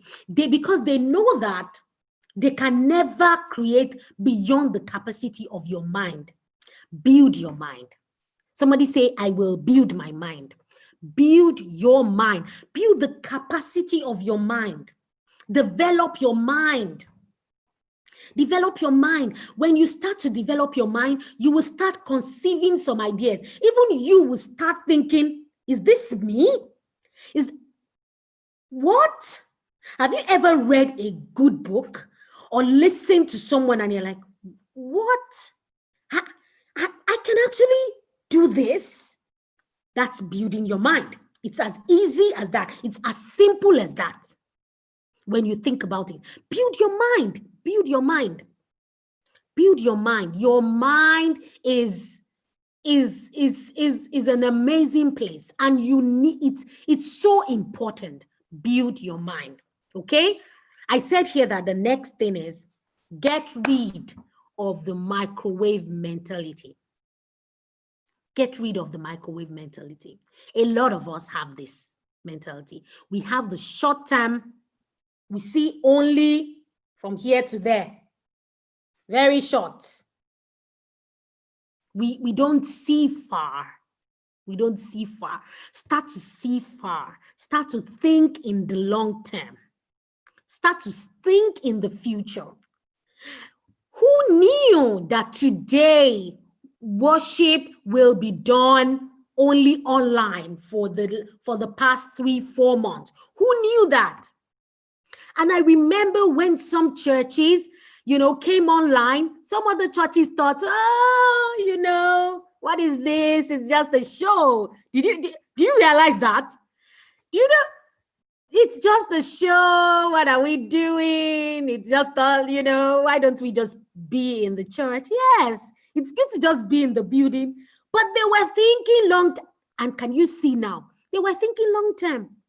Long term. So sometimes those around you might not see what you're seeing. You are thinking, I want to do this because I think my children and their children's children are going to benefit from this. I'm going to be making impact in my children's life, in my children's children, and somebody is busy looking like, well, we've not even paid rent here. Well, we've not even eaten. You, this guy, really? I'm not saying don't pay your rent, but I'm saying that when you conceive an idea that is long-term, when you start to think in the long term, you're going to be productive. You're going to be innovative because you're going to be thinking what the future will be. What is the future? What is the future? I'm going to have a class with teachers very soon, and I'm going to drop my contact, especially for teachers.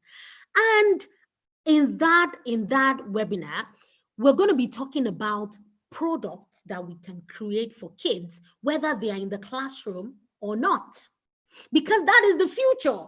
Believe it or not, that is the future. What if we don't all get back to the classroom anymore? What if? So start thinking in the long term. Think in the long term, okay? Think in the long term. Shift. Somebody say shift. Shift, shift, shift. Shift your energy to what you can create.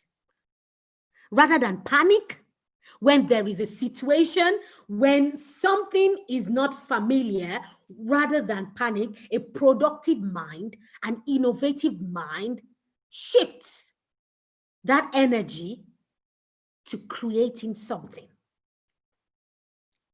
Create. Shift your energy to creating. Shift. Okay? Shift your energy to creating something. Don't panic. Just shift in that organization, at your workplace, when there is something and everybody's, wow, what do we do? Shift your energy to creating. Be creative. Think, what can I convert to value?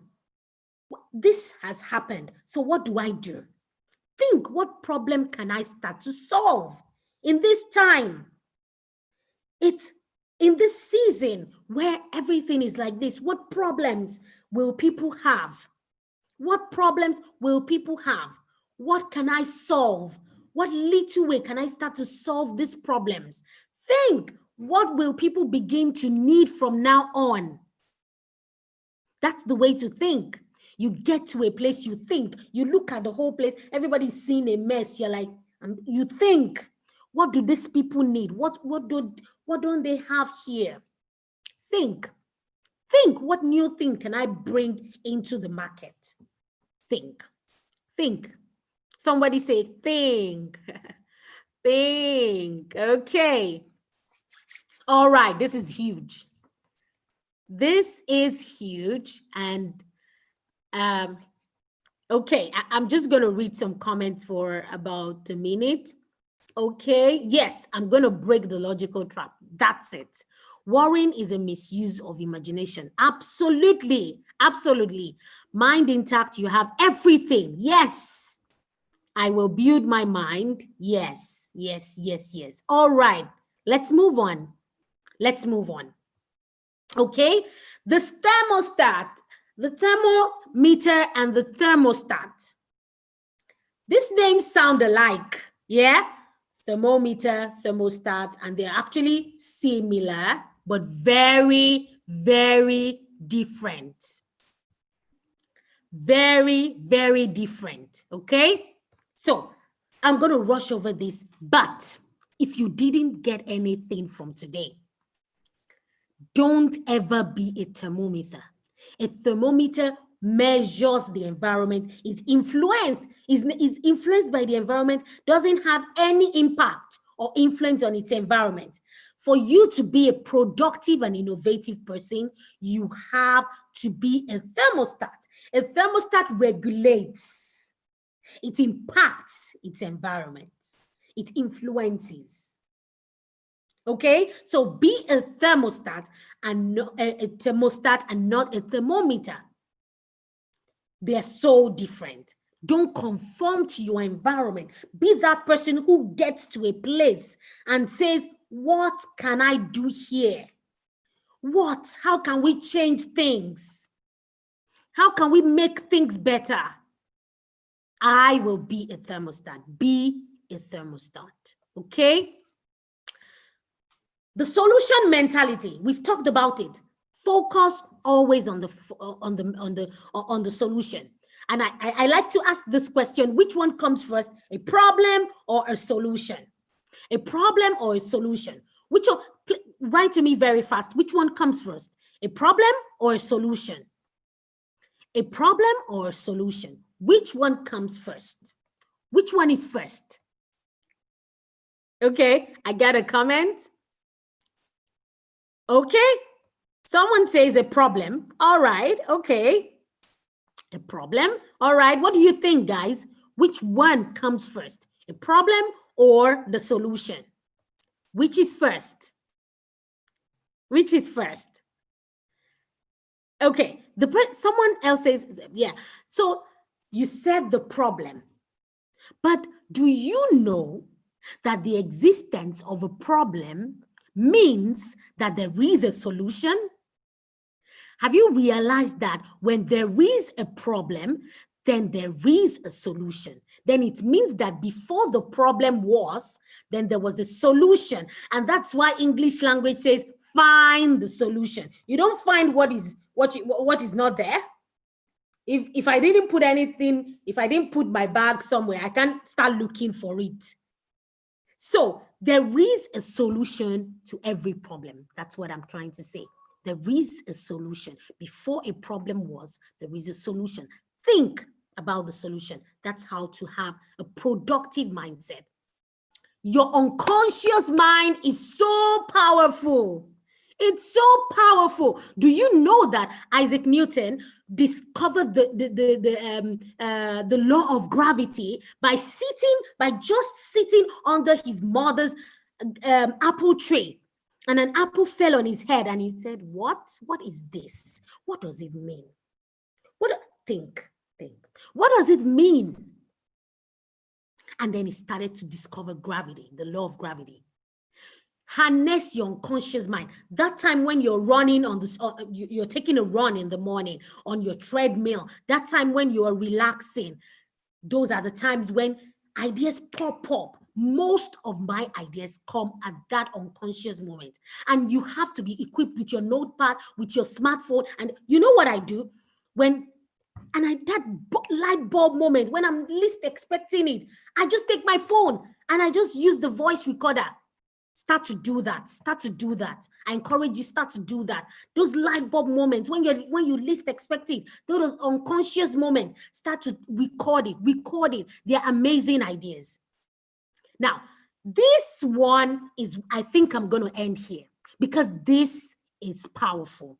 And this is going to change your day-to-day life and going to make you more productive. It's called the CDE. I call it the CDE concept. The constructive dissemination of energy.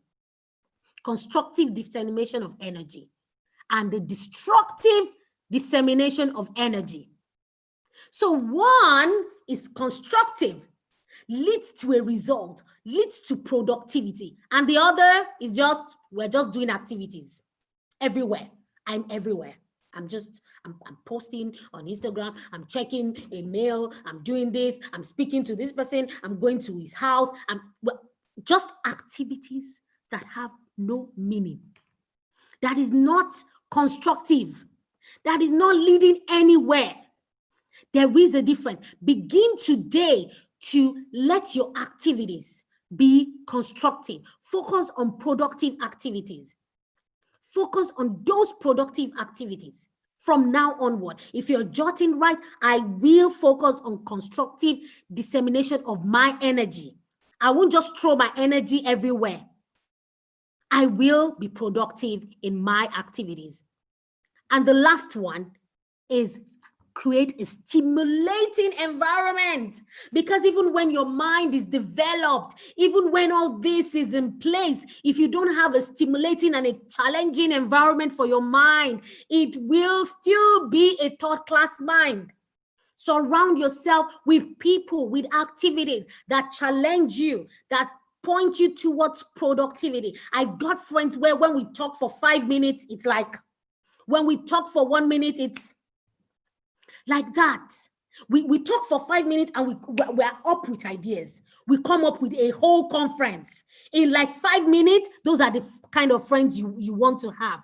Those friends who they will say one thing and your mind will be like, boom. Those are the people you want to surround yourself with. Surround yourself with things, stimulating environment, challenge yourself, challenge your mind. And you will discover that you are just being productive, being innovative, being creative without even trying. Without even trying, because you've put all of these things in place. Now, I want to end by saying that you will hear a lot in this conference. You've heard a lot, but I believe in taking action. Go and do something differently. Go and look at your environment. Go and look at the problem and start to solve it. Go and say, what impact can I start to make? What complementary innovation can I start to create? And write back to me and say, my handle is going to be here. Say, Tolutola, I'm starting to create, no matter how little it is. I'm starting to create. I'm starting to create something.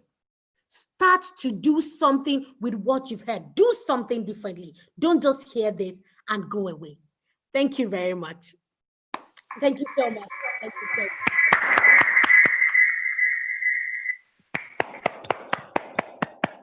Thank you so much. Thank you so much, Mr. Lutola. It was amazing. Your mind, there's so much power in your mind. There's so much your mind can do. You just have to focus. You just have to, and it's not enough to just hear. Take action. Take action. I told us that today's session is yes, just take action and do what you have to do. Thank you so much, Tolutola. That was powerful. That was really insightful. It is a great charge, people. You don't just get, it's one thing to hear, and it's another thing to do, use what you have heard. So many people have so much within them that there's something I heard one time. They said the richest place is the graveyard because there's so much potentials in the graveyard. So many people ideas, so many people died with so much inside of them. And the craziest people, do not die with your ideas. The craziest people are the people that think they can change the world, because they actually do. That's just so much. Thank you so much. It was really, really awesome. So please, we'll be taking questions. Is there anybody that has a question? Just drop your questions. So if you have a question, drop your questions, and I'll be asking Tolutola a question. So please, if you have a question, give us your questions. What are your questions? What do you need to know? Do you want to, your mind power, how can you explore this? challenge yourself. Don't stay in a rigid environment. Stay in an environment that stimulates you, that challenges you. It is very important, very key. Thank you. I'm my mind. There's so much in my head already. So much I want to do, honestly. So if we have questions, we could drop them. Is there any question before we proceed? Any questions at all? It's wow. Thank you, Total. Yeah, and I'm beaming I with want to so say much. something else, because someone might be thinking, Tolutola, you've blown our minds. I have a lot I'm thinking right now that I want to do. I want to tell you that those people who you see that are big right now, succeeding, they started from very little. Start from somewhere. Just start. I usually say that winning starts by beginning. You've never seen anybody who didn't begin anything and won, or that is successful. You need to start something. So look at it. What can I do differently? And start little by little. Okay? Do what you can. Little by little. That's how. Little by little, baby steps. Yes. Winning starts from beginning. If you did not hear anything, you have to hear that word. Winning starts from beginning. You cannot win at anything if you do not start it. So please, we have questions. Let's bombard with questions, or are we just all willing to go take action? Are there any questions? Okay. Let's see if we have questions for Tolutala here. Any questions? Okay. So we have no questions. Thank you so much, Tolutala. Thank you for coming out. Thank you for your time. It was really inspiring. It was really impactful. It was mind-blowing. A very mind-blowing session with you. Thank you for coming out. We appreciate you. Thank you so much. All right. I told you all that this conference is like no other. It's going to be, we've learned about our unique potentials, how to maximize your potential. No, you're not in a competition, you're in a race, you're in your own race. And now we're learning how to explore the power of our mind.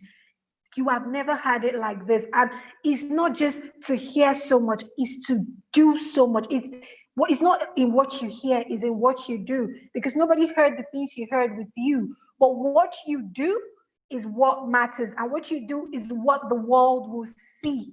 All right, so I told you all, it's mind-blowing. So right about now, we're going to be having another musical performance. I told it's a night of, I said in the beginning, relax and have your mind blown. That's why we're here. That's what the iTHRIVE conference is all about, blowing your mind. And I'm sure you'd agree with me that yes, our minds have really, really been blown, and it's expanding. I read somewhere that your mind can take 3 times of what is in Wikipedia. So it shows how little you've been using the power of your mind. And in the iTHRIVE conference, we're here to explore and tell you how much more you can do with your mind. So I know we're still learning. We've learned so much. So we're going to be taking a musical break right now. Please help me welcome our next performer.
You raise me up so I can stand on mountains. You raise me up to work and still the seas. I am strong when I am on your shoulders. You raise me up to more than I can do.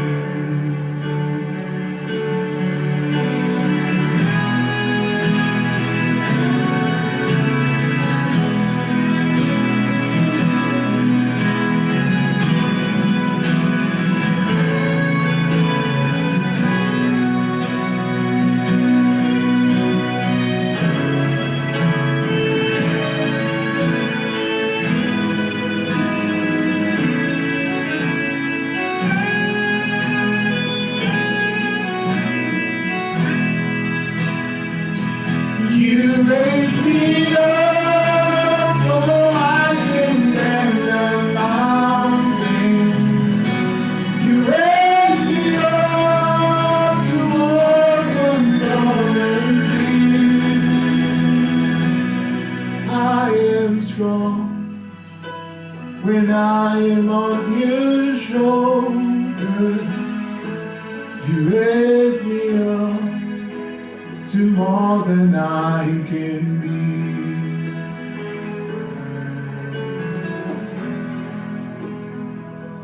You raise me up so I can stand on the mountain. You raise me up to walk on stolen seas. I am strong when I am on your shoulders. You raise me up to more than I can be. You raise me up so I can stand on the mountain. You raise me up to walk the stolen seas. I am strong when I am on your shoulders. You raise me up to more than I can be. You raise me up to more than I can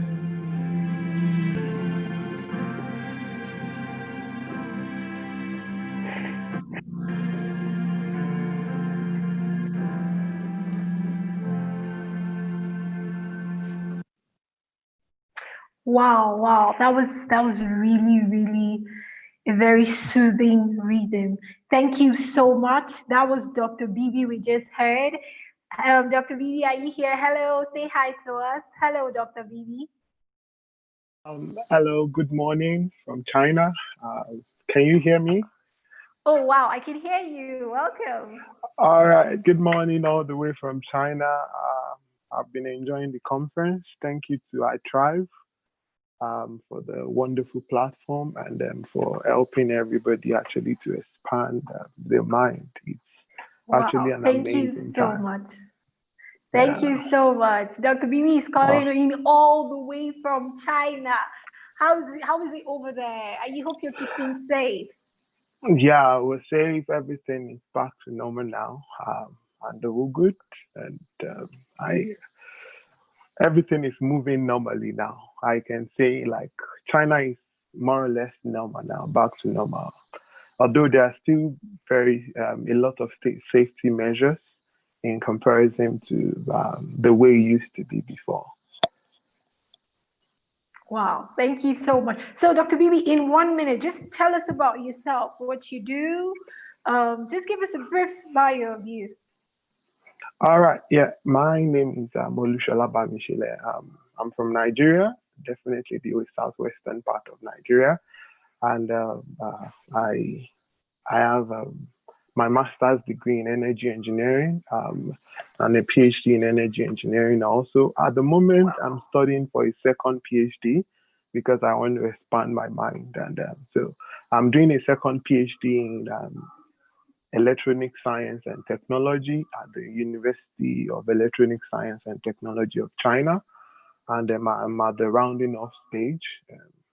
So far, I've had over 10 publications, even in this PhD. And hopefully, within the next few months, I'll be moving into academia fully, and will be moving into a very good position. And also, by the way, Wow. I do music on the side. Sorry, I've not mentioned that. And I've been music director for many years. I can count. I was the music director for in Cyprus, where I did my master's and first PhD. And that was where I had the opportunity of meeting Atolagbe Ayobami, who is a great person. Thank you so much. Thank you so much. Thank you for we appreciate. Thank you Thank so you, much. everyone. Peace. Thank you. All right. Have a nice morning. Sorry, evening. Okay. Good morning. Good evening. All right. Thank you, Dr. Bibi. It was that really amazing profile. Wow. Hearing him sing like that and to think he has 2 PhD. iTHRIVE we just have the biggest minds. And at iTHRIVE, we're here to show you that anything is possible. Imagine someone with a PhD in sciences, engineering, and he is a singer. He sings so beautifully. It's to show you that there's no limitation to what your mind can do. As long as you put it to it, there is no limitation whatsoever. The young years, and you'll be looking at, oh, look at the young fine man, not knowing that he's hot-headed, if I might say. So thank you so much, Dr. Bibi. That was amazing. Now we're still in the learning stage. It's been mind-blowing, and that's what iTHRIVE conference is about, blowing your mind. So now we're going on to our last trainer for the evening. It's a big one. Let me not drop hints, but please help me welcome our last trainer for the evening.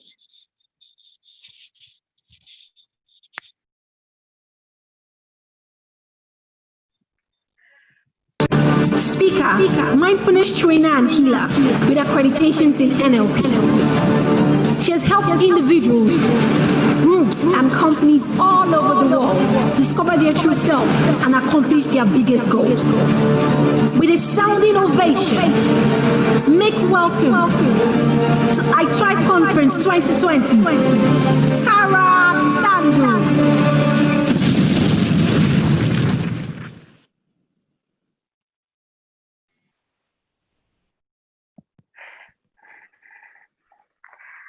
Hi, Kara. Hi, how are you? I'm fine. How are you doing today? I'm doing great. Welcome to iTHRIVE. Thank you so much. Thank you so much. All right. Thank you so much. So now you have the floor. Take it. Oh yeah, definitely. We all have.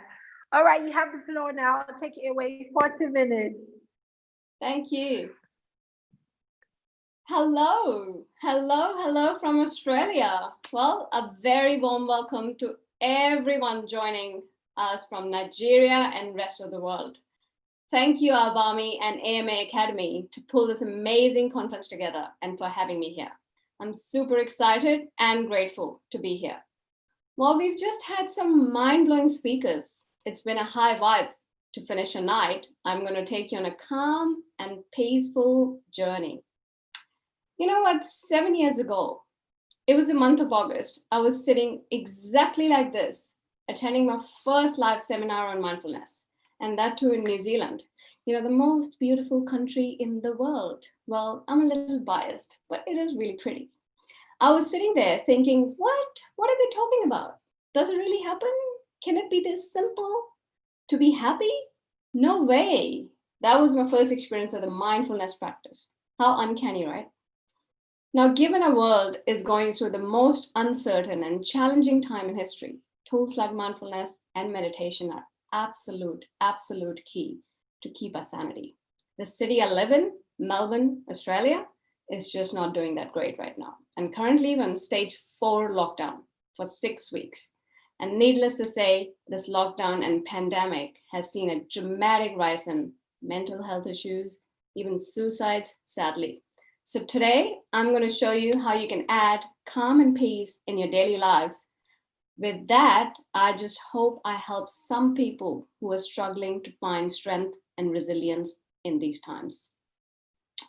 Now, before we get into it, let me share a little bit about my story. Now, you must have heard about me in the introduction earlier. I'm Kara from Kara Transformation Coaching and all of that, but speaker, healer, mindfulness trainer. But the best way I can explain my work is I help people get out of prison. No, I'm not a lawyer. I help them get out of their mind's prison. That's where most people are stuck, right? I've actually designed my logo around this. The logo is a cage with a bird inside, and the door is open and the bird's flying out towards freedom. And that's what I do with people. So your mind's that cage. I help individuals and groups fly out of that cage and transform their own life so they can truly be who they desire to be. Now, my own life is a testimony of what transformation can do to one's life. Like most people out there, it hasn't been easy for me. I came from a dysfunctional family, experienced a lot of abuse and trauma in my childhood. Well, my 20s weren't different either. Pretty colorful, right? How I transformed that and rose from the ashes like a phoenix is a story to witness on its own. And as cliche as it may sound, but I went through a long journey that helped me heal and transform every area of my life, which also led me to my purpose, which is clearly coaching and healing. But I realized those challenges were put in my path for a reason. I figured I was born to do this work. My soul was on fire, but I had to give my gifts to the rest of the world. So here I am. And that's enough about me, I guess. But if any of you has had a colorful and challenging life, believe me, they've been put in your path for a reason. Treat them as gifts. They will help you learn and grow the most in life. I guarantee you that. I know it's hard to see it right now. I know it's hard to see it once we are in it. But when you reach the other side, you will wear your wounds as badges. Trust me. Okay, so let's get right into it. Let's talk about mindfulness. What do we mean by this big word, which is thrown around a lot these days? Mindfulness is simply put, is paying attention in the present moment without any judgment. It's being fully attentive to what's happening, maintaining a moment-to-moment awareness of your thoughts, feelings, body sensations, surrounding environments, just naturally. See, I'll explain you. Mindfulness is not a new concept. It's not another new skill that you have to master. It's something we naturally already do. Think about a time when you were so engrossed in a task at work, or while playing a sport, or while dancing, or while having a deep and meaningful conversation with a dear friend. Guess what? Congratulations, you were being mindful. It happens when you are in your body and really focused on something. See, you already know how to be mindful. Now it's just a matter of practicing it more often to reap the benefits that come with a proper practice. Now you're going to ask me, if that's the case, Kara, why aren't we mindful most of the time? Since we already know how to be mindful. I know, cheeky buggers, right? Because most times we are distracted. We are not aware, or we judge the experience we're in. For example, right now, you are sitting, listening to this conference at your home. You must be sitting on a chair or a couch, somewhere like that. Do you feel your feet on the floor right now? Or do you feel your back touching the chair? See, now you paid attention and you can feel it. But before that, you weren't aware. Were you aware the skin touching the seat. It wasn't, right? And judgment is an important factor too. For example, I'm speaking to you guys right now. I'm in a flow, focused, really focused, which means I'm mindful. But what if I start thinking about, how am I doing right now? Am I looking confident? Am I looking okay? Does it make sense? I wonder if people are interested in what I have to say. Now that's called judgment of the experience. And it's a killer for mindfulness. It's a killer, absolute killer. Yes, I have another analogy for you. If you take one thing, honestly, if you take one thing out of this talk for the rest of your life, let it be this one. So I really want you to pay attention and get this. There's a really nice visual I have. I don't know if you can see it clearly, but that's the visual. Imagine there's a straight line in your life, and left has got past written on it, and middle is present, and right side is future. So if I ask you a question, where's your body right now? Where are you sitting? Where is your body? It's in the present, right? It's in the present. Our bodies are in the present moment. But the trick question is, where is your mind? It's generally in the past or in the future. It's always, most times it's in the past or future. Now imagine a pendulum. This is a pendulum.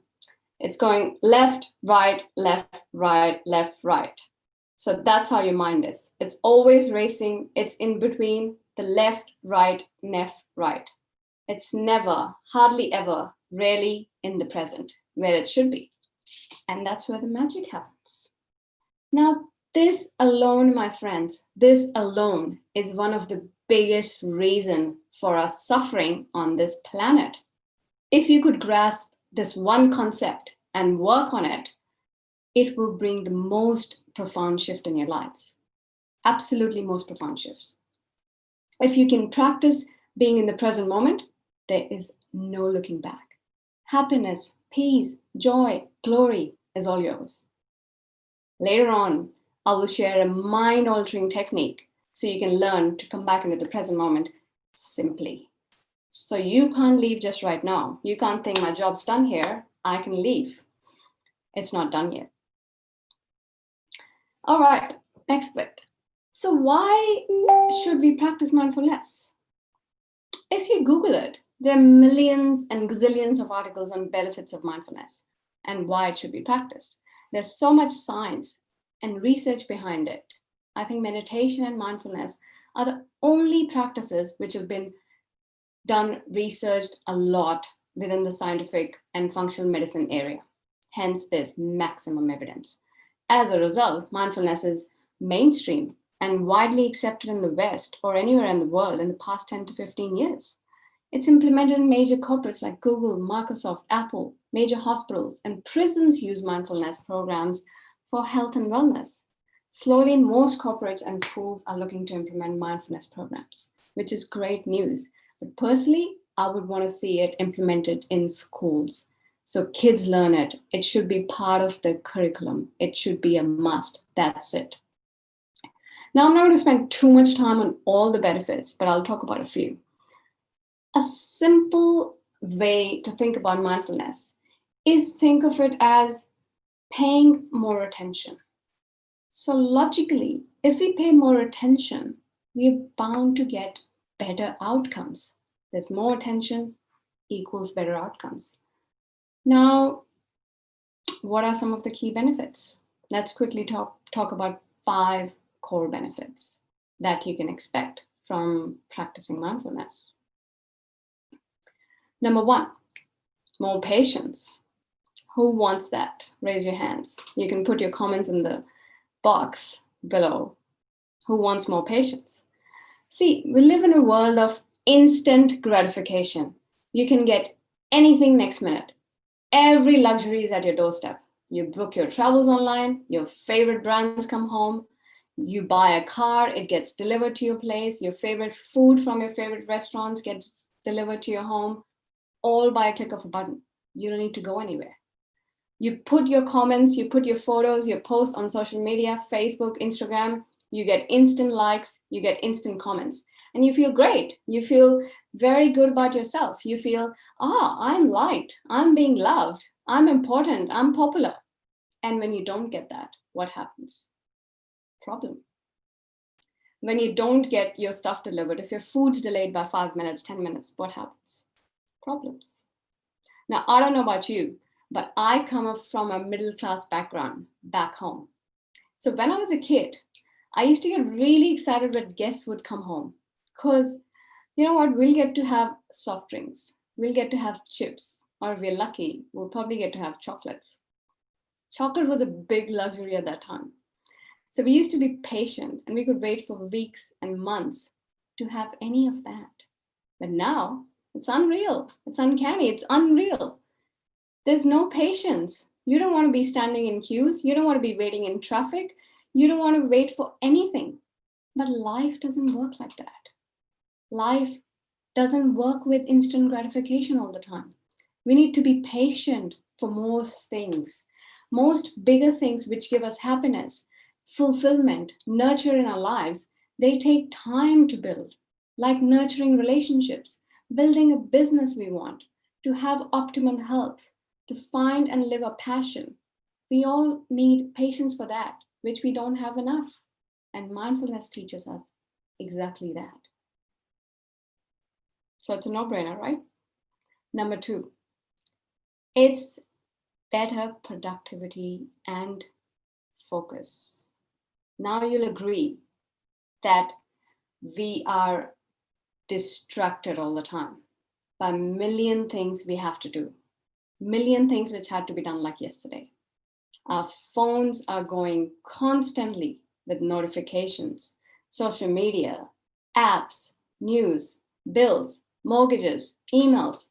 The technology age is so hard to keep up with, right? So hard. It's so tempting to get caught up into all that distractions. Mindfulness helps us recognize those distractions and unhelpful thoughts. You must have noticed we're not focused and productive most times. Why? Because there's just so much going on. Next minute an email comes. After that, next minute there's a Facebook notification, or there's a bill, or there's a phone call. Something or the other keeps popping up. And every time we're running behind. We're never on time. Have you ever had a time where you're like completely done with your task? It's hardly ever, because there's so many things to be done. There's so many things to catch up. There's so many things to learn. There's so many things to catch up on the news. I mean, it's outrageous how much we have to get done in our lives. People who have kids, they have to just manage their kids and all between. There's exercise, there's routine, there's stuff everywhere. So how do we find focus and productivity? How do we get focused? Because there's so many things. And the attention span is like 5 seconds, 3 seconds. What do they say in social media? It's probably 3 seconds, the attention span right now. I'm lucky if you're listening to me for 40 minutes here. It's crazy the attention span right now, right? But it's tempting to get caught up in all the distractions, because you have to move around within society, with people, with everyone. And you might think that you'll fall behind if you don't stay on top of your game. And top of your game means you've got to be in front of all of this. You've got to have all that done. But that's not true, because you get distracted into these unhelpful thoughts. And then you lose your focus, you lose your productivity, you lose your health, you lose your friends, you lose your relationships, you lose almost your life. So mindfulness helps get laser sharp focus and productivity. When you practice it, you'll get there. Now, who would want that? Number 3, increased compassion. What do we need the most in the world right now? If I ask you this question, tell me in comments, what do we need the most in the world right now? What is it? I'd say it's compassion. Absolutely, it's compassion. We need that more than ever right now. Peace. That's right. Io says peace. It's the same thing. Yes, we need absolute peace and compassion. Peace will prevail if we have compassion in our hearts for everyone, for humankind, for mankind. But it's not there, right? If everybody has compassion, imagine everybody has compassion on this planet, it will stop the wars. It will stop the separateness that we feel with other human beings. You will stop judging others. And most importantly, you'll stop judging yourself, which increases compassion because you can feel everything. You know what's going on. You know how another person feels. So right now, in this point, in this time when there's COVID, a lot of people are scared. A lot of people are dealing with mental health challenges. A lot of people, there's scarcity, there's struggle. Everyone's scared. But if we all practice mindfulness or meditation or techniques like this, we would have so much compassion. We would feel things for everybody. And we'll be in this together completely. There will be no sides. And there'll be no political agendas out there. Simply, compassion is key. Compassion, peace is key right now. And key all the time, but it's needed more than ever, my friends, more than ever. So please practice mindfulness for compassion. Number 4, it gives you heightened body awareness. See what happens, we tend to lose awareness of what our bodies are feeling when we're distracted. Right now, I showed you an example, right? And our bodies, I asked you, if you're sitting on a chair, can you feel your feet? Can you feel your body touching the chair or your skin touching the material you're sitting on?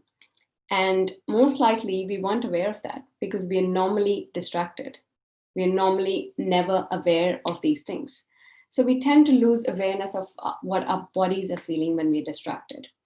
But you know what? I don't know if you know this, but our bodies have the greatest wisdom. They know everything. It tells you what's right for you and what's wrong for you. When I found out about this, when I learned about this, I learned neuroscience and I found out about this and I was like blown away. How can our body know everything? I was like, this is stupid. I really didn't know how to believe it. But then I read the science behind it and I figured, wow, the bodies actually talk to us. They talk to us in a very subtle language though. They talk to us in whispers. They talk to us in feelings. Have you ever noticed, I'll give you an example. Have you ever noticed someone come to you and you've spent some time, like maybe you've gone on a date and you've spent some time with them and you get this vibe, you get this thing, this is not going right. I don't like the vibe here. What is that? Your body is telling you it's not right. It's probably not the right person for you. Another example. Have you eaten any food sometime and you feel very weird after eating that food? That didn't work for me. I didn't quite like that.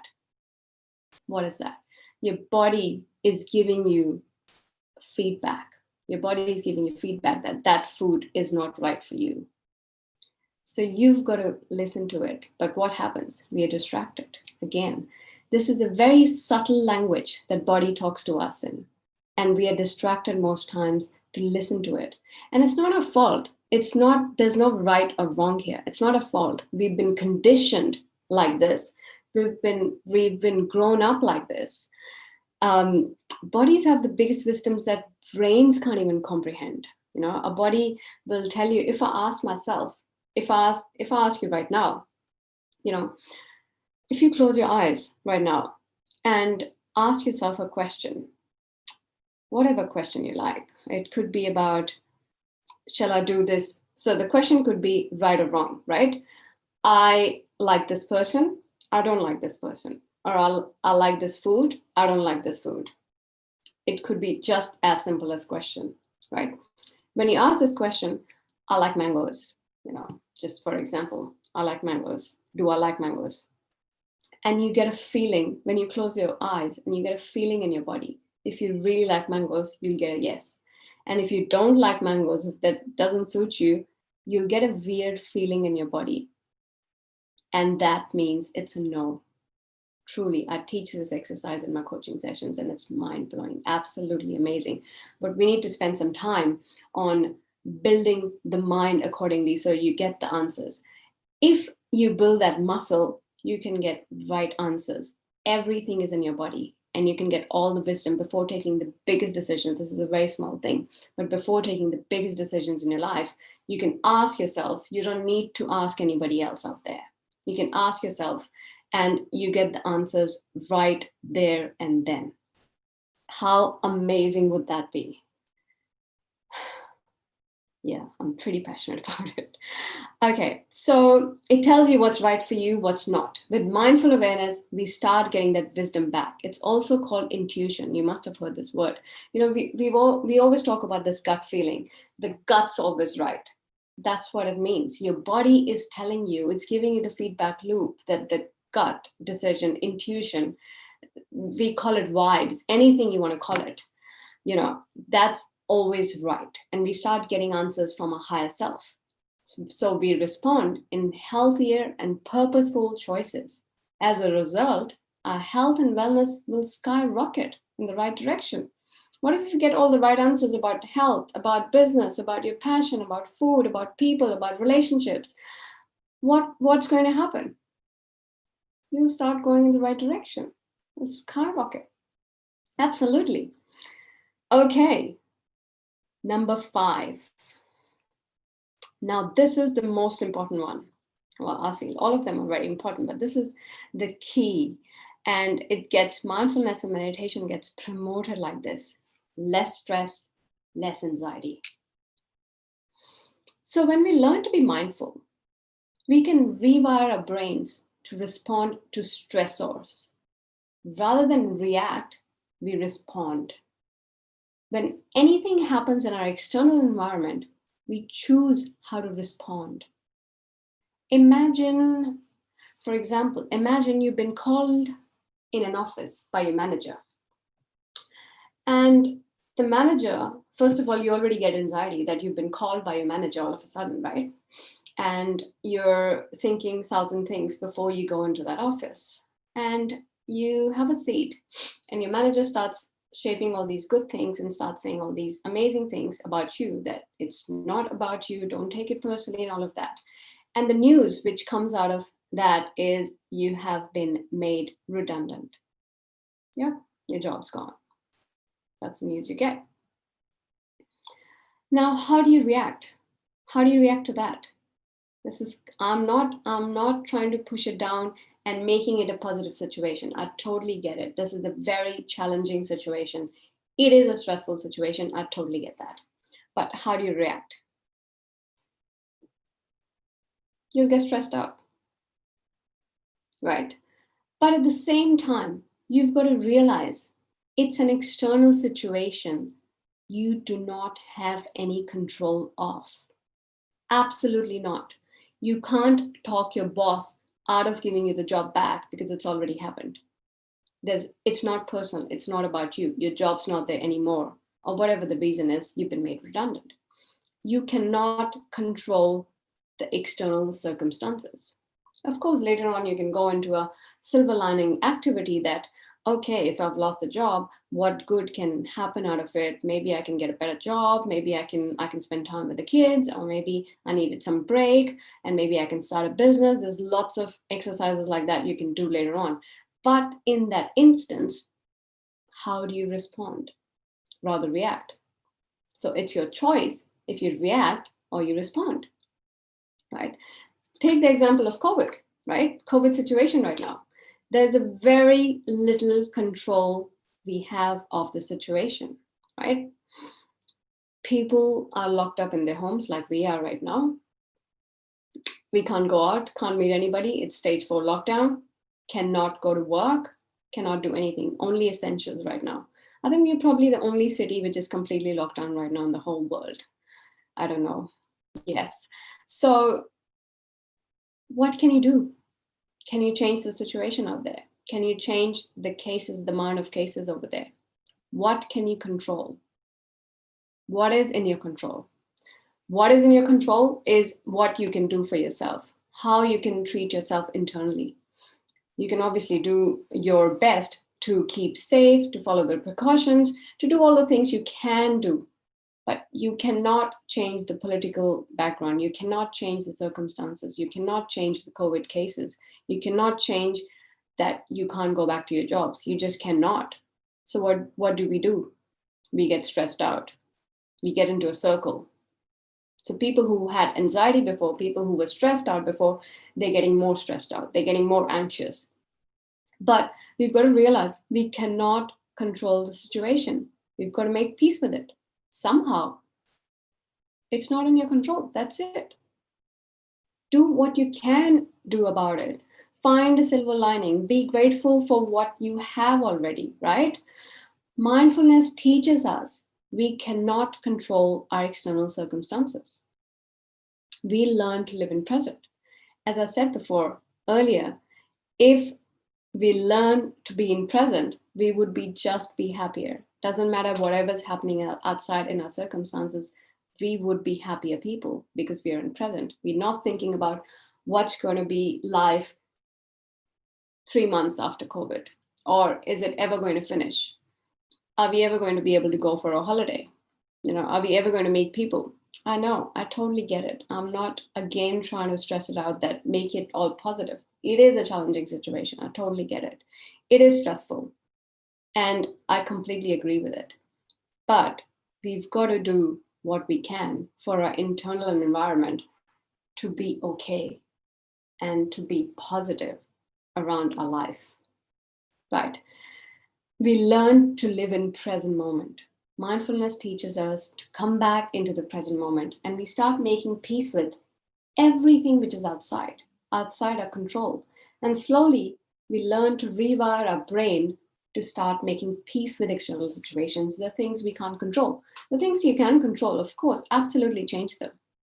But the ones you can't, it teaches us that you can make peace with it. In turn, we experience much less stress and anxiety. This is an absolute miracle drug for reducing stress and anxiety. Believe me, I used to have panic attacks, massive panic attacks, due to, of course, the colorful life I've had, the colorful experiences I've had in my life. I was very anxious. I used to get panic attacks. And I started practicing meditation and mindfulness, and it was gone. It was literally gone. But you've got to practice it. Anything which is good for you, you've got to practice. No instant gratification over there, my friends. No instant gratification. You need patience. And again, mindfulness teaches you patience. So, as you know, it comes with so many benefits, health benefits, vitality benefits, life benefits. Your relationships get better. Why? Because you choose to respond. Same thing, you don't react on relationships. You have a partner, you have kids, you have friends and families, you co-workers, anyone, right? Your important relationships in your life. What is the biggest problem? What is the biggest problem? You tell me. Tell me in comments, what is the biggest problem you have in relationships? It's communication. It's the way you would react to any situation. Mindfulness will teach us, imagine how wonderful our lives would be if we learn to respond and choose to respond rather than react, because we are in control in that situation. Are you getting my point? We are in control at that time of the circumstances. We completely control our response because we choose it. Of course, we can't control other person's response, and that's not our job. It's really not our job, not our responsibility. Our thoughts, our actions, our behaviors are the only things we are responsible for. Absolutely, folks. Only our thoughts, feelings, responsibilities. Our thoughts, actions, responsibilities are the only things we are responsible for. Nothing else. Nobody else's. We may think as much as we like that we can control other people. We can expect what they're going to say, but we can't control it. We can't control their behavior. Why bother? Why bother? If you change your internal environment, Everything outside you will change 100%. You change your internal, your external will change. That's how it works. You change your belief systems, your outside things will change. It will shift dramatically. It's all in our heads. It's all inside us, which we need to heal, transform, and change. And mindfulness is a really good practice for doing that. Now, I have given you so many benefits. It's a no-brainer not to practice mindfulness. Absolutely. Now we've come to the best part of the presentation. How to practice mindfulness, and more importantly, how to find peace and calm in your daily lives. I'm going to talk about 3 to 4 techniques which you can practice every day to be mindful. Now, technique number 1. The exercise I spoke about earlier, past, present, and future. This is my favorite exercise to teach mindfulness. As I mentioned earlier in the talk, that we are either in the past or in the future, hardly ever in the present, right?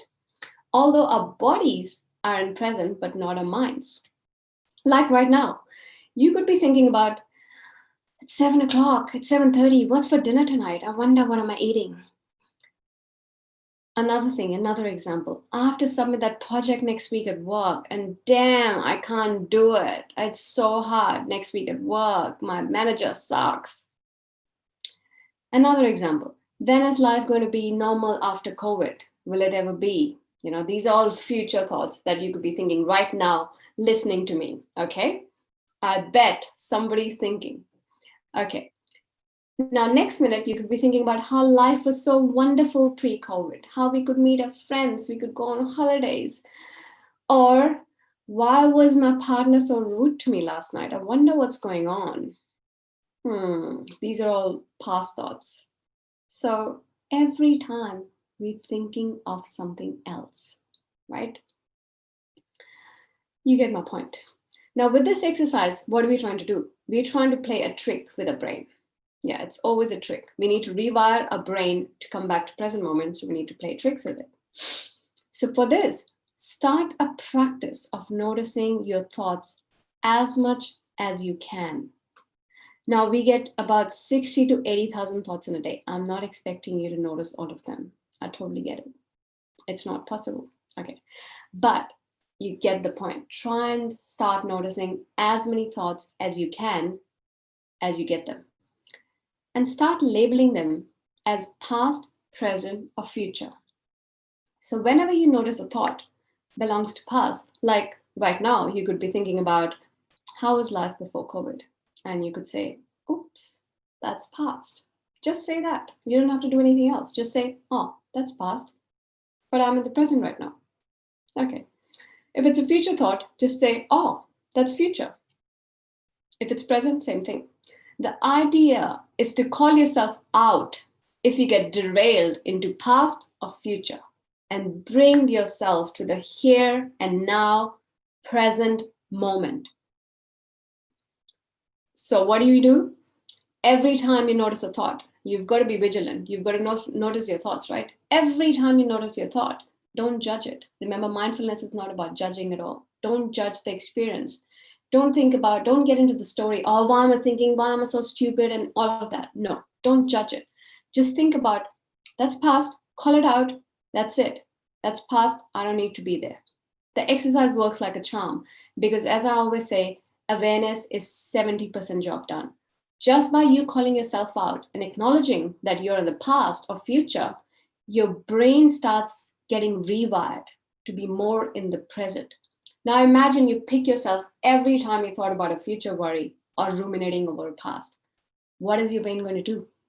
It's going to stop producing those thoughts. Because, number one, it gets called out. Nobody likes being called out. Let it be brain as well. Nobody likes being called out all the time. Number two, your brain will start firing new neurons. And neurons that fire together, wire together. That's how you create long-lasting habits. The more you play with this exercise during a day, the more it will start to rewire your brain to be in present. So more presence equals more happiness.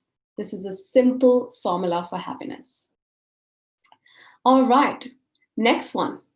Now, next one is a body scan. It's an experiential session. I'm going to explain you the exercise and then I'll ask you to do it with me, please. Right. So body scan, mindful body scan is a process you go through, and it's becoming aware of each part of your body to see how it's feeling, release any tension, each part of your body is feeling, holding.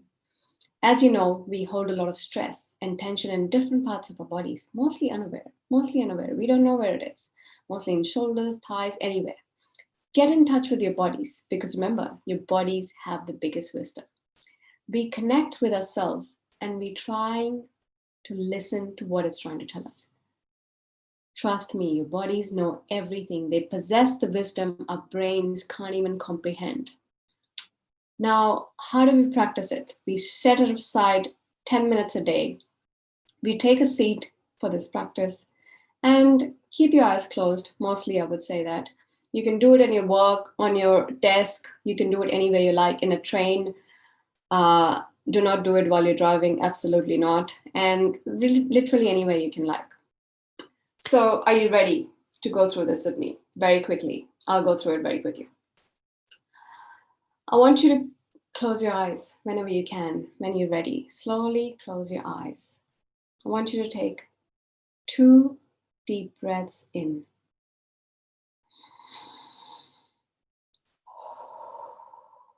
Breathe in and breathe out. Breathe in and breathe out. Now focus your attention on your head, on your face. Feel how your forehead is feeling right now. Pay attention to your eyes, to your lips, your jaw. Unclench your jaw, your nose, your ears. Release any stress that you're feeling in your face, your eyes. Just relax them. Relax your forehead completely. Absolutely. Take another deep breath. Breathe out. Now focus your attention on your chest, your shoulders. Notice how much tension you're carrying in your shoulders. Just do it like that. Just release the stress. Release the tension from your shoulders. Release it. Relax. Relax your chest. Feel the sensations your chest is feeling right now. Just try to hear them. Listen to them. Become aware of any sensations you're feeling in your chest and shoulders. Take another deep breath. Exhale. Now focus your attention on your stomach, your tummy. Feel the sensations. Become aware of that part of your body. Relax it. Breathe into it and feel it. Absolutely feel it.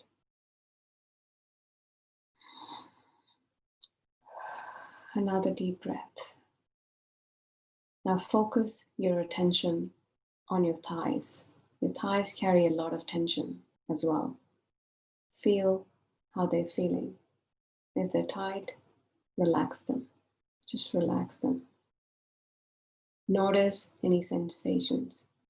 Just become aware of any feelings you're feeling in your thighs. If you get distracted, come back to your breath. Just come back. Do not judge the experience. Just come back to your breath. Now notice your legs and your feet. Take another deep breath and relax. And relax your feet, your calves, your leg muscles. They carry a lot of tension too. Imagine your feet on the floor. They're feeling beautiful, relaxed. free. Take another deep breath. And when you're ready, slowly open your eyes. Now, hopefully, you found some calm and relaxation in that practice. Now I'm going to talk about a very quick number 3, finding mindfulness in your daily routine. Now, if you're someone who complains about not having any time to dedicate to a practice, you're absolutely busy, I'm going to show you a way to add doses of calm and routine in your mindful and be mindful in your habits, your daily habits. Remember, we can make the most out of any activity and make it a mindful one just by bringing our attention and awareness to what we are doing in the moment. It's the practice of this over and over which builds and strengthens a mindfulness muscle. We can easily incorporate it to our daily chores like brushing your teeth, like washing dishes, making coffee, taking shower, driving, eating your meal mindfully. A simple strategy that you can do daily is to try and have a meaningful beverage in the morning. It could be tea, coffee, lemon water, or whatever your morning fancy is. When you wake up, it's an easy way to create a routine that brings more awareness and consciousness to your daily life, training your mindfulness muscle to become stronger and stronger over time. So what do you normally do? Right now, you go to the kitchen, make a coffee, you think about 1,000 things which could go wrong in your day, something which has happened with your manager, you're not happy, you think of 1,000 things which has gone wrong or could go wrong, you feel terrible, you get distracted by a Facebook notification or another email, and next thing you do is leave your coffee on the bench top and you go back, right? So what if we start making the coffee mindfully? What do? You select your favorite mug off the shelf. You place it carefully under the coffee machine or however you make it. You reach for the coffee packet or the beans or grounded coffee. You notice the smell. You focus your attention on the noise of coffee brewing or the kettle going and sight of filling that cup. You lift that cup, noticing its warmth. You smell the aroma of coffee. The cup gently warms your cold hands. You slowly take a sip. Smell the fresh scents of coffee. It's beautiful, amazing. Notice its rich, earthly flavors. Experiencing the texture. Your senses come alive. It warms your mouth, then your throat as you drink. You enjoy every sip. You savor it without distraction from your devices because they are not there, they're out of your sight. This is your time to do nothing but tune in with yourself. Every time a thought pops up in your mind, you gently refocus on the experience of drinking without judging, again, without judging the experience. You let them go and stay in the moment, this moment right now, in the present moment. You feel calm, you feel present, and you feel gratitude for the whole experience. And you can do the same experience for all of those chores, but pick one for daily activity and just make it like a rule that you have to do every day. That's your time. That's your time to tune in.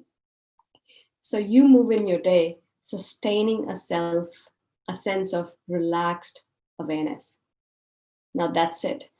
I've gone 3 minutes over. Hopefully you will practice some of these techniques and add doses of calm and mindfulness in your daily routine. Thank you. Thank you so much for taking out the time to join me for this conference. Thank you so much, Kara. That was amazing. I literally was just like I was meditating or something or trying to do yoga. That was really, really, really amazing.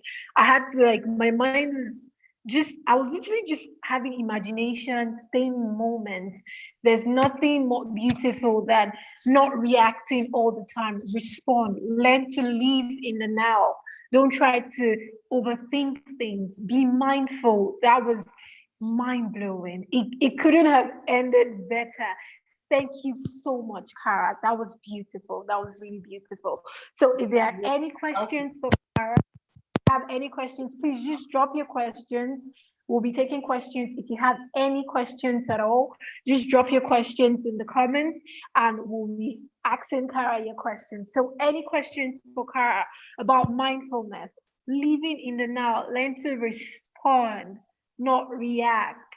You are not in control of the external forces, just what happens within you. And you should just, instead of dangling like the pendulum, just try to stay in the moment. So please, do we have any questions? Any questions? Like, I'm literally calmer. My mind is more at ease. Thank you so much, Kara, for that. Thank That you was so much. amazing. Thank you so much. I'm glad you loved it. I'm glad you loved it. Thank I'd you so love much. for you to So please, do we have practice. any questions for Kara? Yeah, thank I'd you. love for you to So any practice it. questions? Definitely, I'll be practicing a whole lot. I'll be practicing mindfulness a whole lot. Just trying to be at peace with myself. So any questions for Kara, please? Any questions? It was an amazing time. What a way to, it's literally what we need right now in the world. Just let everybody be at peace with themselves because there's so much noise out there. There's so much going on, so much. Literally, if you stay on CNN, your mind, your heart would be in your hands because there's so much bad news. I don't even listen to news. Like I sometimes tell clients not to listen to news because all it does, it just gives you so much negativity. And there's no point. We listen to it and all we're thinking about is all the future worry, all these past, like which is probably not going to happen. It just adds so much negativity into our lives. I know we need to know what's happening in the world, but some people are switched on at 24/7. And it's so damaging. It's so damaging to the mind and the brain because all we can think about, it's all about the thought, right? It's all about the thought. It starts from your thought and that's it. Our life is based on our thoughts. If we can change our thoughts, we can rewire our brain for success, happiness, joy, peace, glory, all of that. Amen. So if you can change your thoughts, you can rewire your brain. Thank you so much, Kara. We have no questions. Thank you for such an awesome time. Thank you for tuning in. It was awesome with you. Thank you so much. We love you. Thank you for having me here. All right. Thank you so much. Wow. I don't know. In fact, my mind is beaming. My head is literally, I wish you could see what's going on in my head. Like there's so much happening inside my mind. Like there's so much your mind can do. There's so much. It says your body has the answer to everything. That blew me. Like you can literally get all the answers from within. You know, Coach, I always say something. You say nobody can teach you what you don't already know. There's already something inside of you that you know. There's just somebody that has to bring it back to you that this is what it says. And there's no better way for us to end the conference tonight. Thank you so much to all our trainers. It was amazing learning how to maximize your unique potential, to knowing how to use your mind power. It's just so, and it's really, really beautiful. Thank you, Moses. Thank you, Tolutola. Thank you, Kara. It's amazing. I was your host. My name is Victoria. An awesome time with you. I am certain that we all had a mind-blowing time. And trust me, we've not even had the last of it. So before we close for tonight, please help me make welcome. In fact, we should be applauding. We should be really grateful to Aya for a conference like this that opens our mind, that teaches us so much, and there's still so much more in store. Please help me make welcome the man of the moment, the man behind all of this, Ayobami Atolagbe. Hello, sir.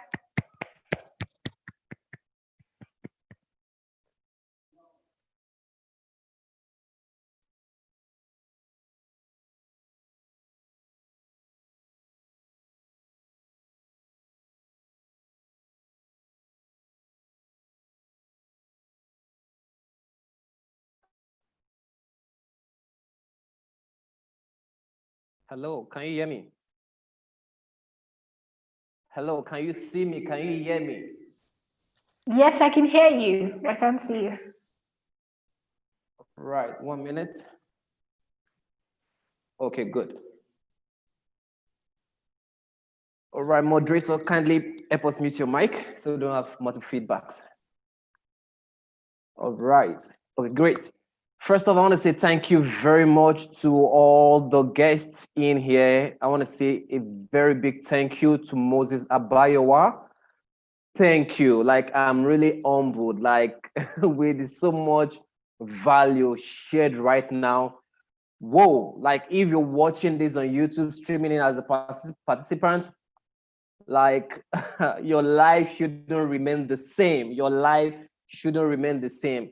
There's this mantra I normally say that when we know better, we do better. When we know better, we do better. And like the story I shared earlier about my friend, I wish I knew better back then. I would have done better. But right now, having to understand that I can develop my potentials, my uniqueness, that I can be a dancer, I can be a musician, I can be a mindset coach, I can be an engineer, and put everything together to help the world. Thank you. Having to look at the music, the team music by Zach, thank you very much. Having to look at what was given to us by Mrs. Tolutola, man, that is an awesome section. Personally, I will still have to go back and study again and again and again, because that is where wisdom comes out, all right? The faith built for you to take action. And I want you all to do the same. All right, we're going to be making this video training available at a very small token, all right, just for you to be able to have an access to it. And also from Bibi all the way from China, like, I'm humbled. Thank you. A lot of people stayed awake to join us. Like right about now, this should be around, Kara, if you can turn on your microphone or your video. Kara is like, this is like around to 5 a.m. Am I right, Kara? Hi. Yes, it is 5 a.m. now. Like, and I'm going to sleep awake. You're going to do what? I pulled an all-nighter. I didn't sleep. Please, if you're on, or if you're watching us on YouTube, please put up a clap. Like, just make sure you clap for her. She cannot see it right now, but like, if they're not doing that we are handing right now, there's no day two. All right. If you're not clapping for Kara, no day two. Now, it's not as if I'm not saying that the other coaches, trainers, speakers didn't do well, but man, let's give honor to whom honor due. Like, having to stay all the night, 12, 1, 2, 3, 4 to join us. Thank you very much. Also, You're Bibi. welcome. You're welcome. It was Also, harder. Bibi, It was harder for me to get up at 3 a.m. and join this. So I thought I might as well not sleep. Wow, thank you very much. Bibi all the way from China as well stayed awake to join these, and having gotten some great value through his music. Man, that's an awesome one. And lastly, if there's anything that I am building on right now, I'm reading a book. I don't know, maybe you know the book. I can't remember the author name, but Mindfulness Matters. Mindfulness Matter is the book I'm reading right now. So it's very, very important to know that if you are eating your food, you are eating your food. If you are playing a game, you are playing a game. If you are operating your phone, you are operating your phone. All right. There's this thing I said when I was teaching on the 7 key areas of life, and the book is coming out, by the way. All right. So pre-order your book now. The title is The 7. Now, I said this: if you are at work, work. If you are with your family, be with your family. So don't be with the family and be thinking about work, because you're not going to maximize it. You're supposed to have that great time together. All right, I don't want to make this another section, but I want to say thank you very much. And I'm going to be sharing my screen right now for us to do a mantra together. We're going to repeat it tomorrow, but I want us to learn it. All right, I want us to learn it. We're going to we're going to say it together. All right, we're going to learn it and we are going to say it together. All right, I'm going to wait for you to see this. So if you can see my screen, if you can see the mantra, then if you can see the declaration, type yes. If you can see the declaration,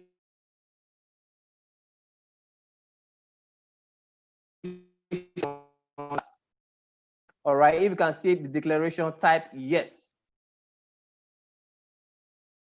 All right. All right, I want to make sure that it is showing right now. If you can see it.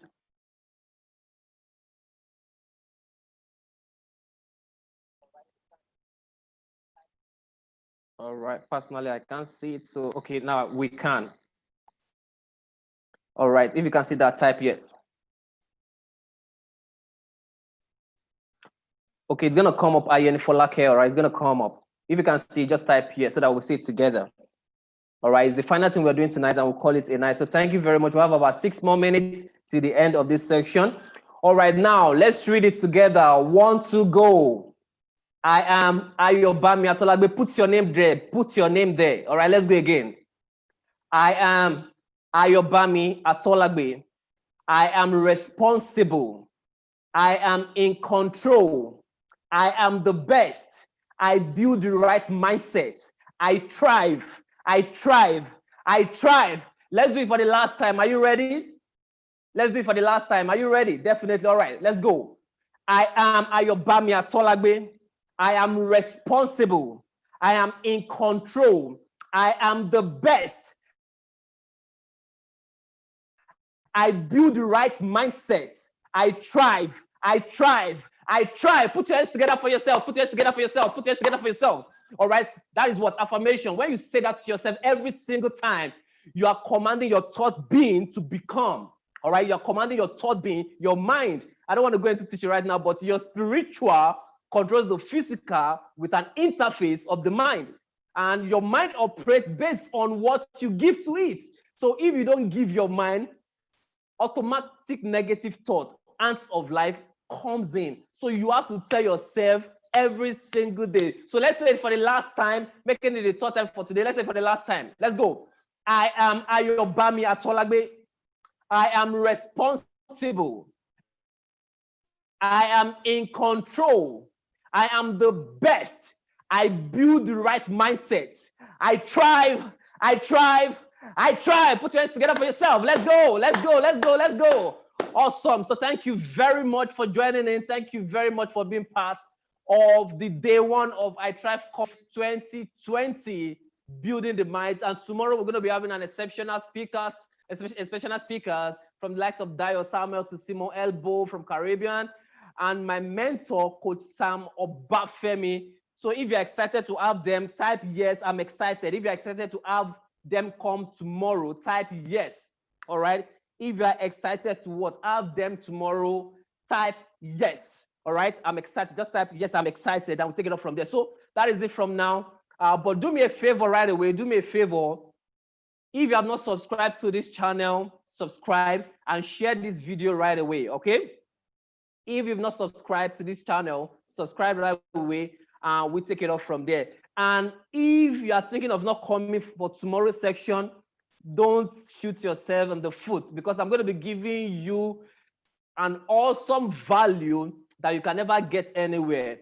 All right, let me give you a tip out of that. Imagine somebody giving you secrets of how you can really build your mind, build your business, build your family, build your career for a little token of just, okay, when you come tomorrow, you're going to get that. So thank you very much, Coach Kara. Thank you, Victoria, our awesome moderator. Please, everybody, man, put your hands together for Victoria. She has done an awesome one today. All right, put your hands together for Victoria. Please put your hands together for Victoria. All right, put your hands together for Victoria. Victoria, thank you very much. We appreciate you. Mrs. Tolutola, thank you very much. And by the way, we have an awesome, I call him my mentor as well. He's on the call right now. His name is Prof. Akinola Babatunde. I dare not finish. Coach, Prof, can you just speak to us in 1 minute? I dare not just finish without allowing you to tell us something. Do we have Coach on call? Yeah, please tell us something, sir.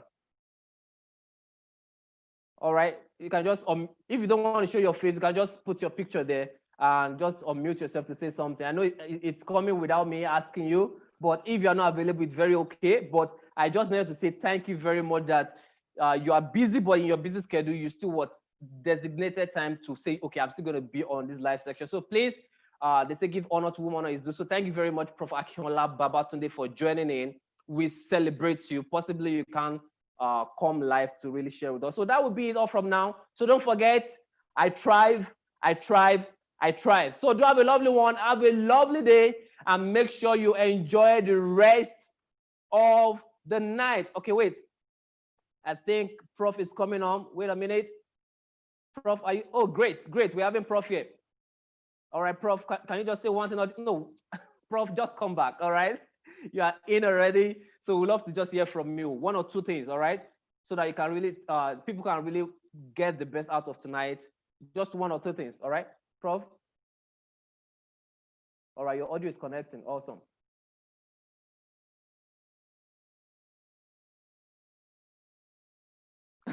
Somebody say, I can't wait for tomorrow. Now you can click the microphone. Hello. Icon and unmute yourself, sir. All right, Prof, I can hear you loud and clear. Say something. Hello, how about me? Hello, sir. Wow, this is awesome. This is big. The teachings, the trainings have been massive. I've been following all the talks right from the particular point in time. Thank you. And I'm totally excited that you were able to pull this up. Can you hear me clearly? Loud and clear, sir. Loud and clear. That you were able to pull this up. I'm sorry I cannot turn on my video at the moment because I didn't. It's okay. Hot seat right now, so I don't want to spoil your video. It's okay. All right, just one thing that you. Okay. Go ahead. Just one thing you want people to go home with tonight that they can say, okay, yeah. All right, all right. One of the things I'm actually going to try to put forward right now is that you cannot become anything outside what you are already becoming right now. Right? If you're going to be a millionaire tomorrow, right now is the time for you to start taking actions to be that millionaire. If your actions right now are not the kind of actions that defines a millionaire, then tomorrow it's not going to be possible. The speakers talked a lot about the future, about the past, about the present.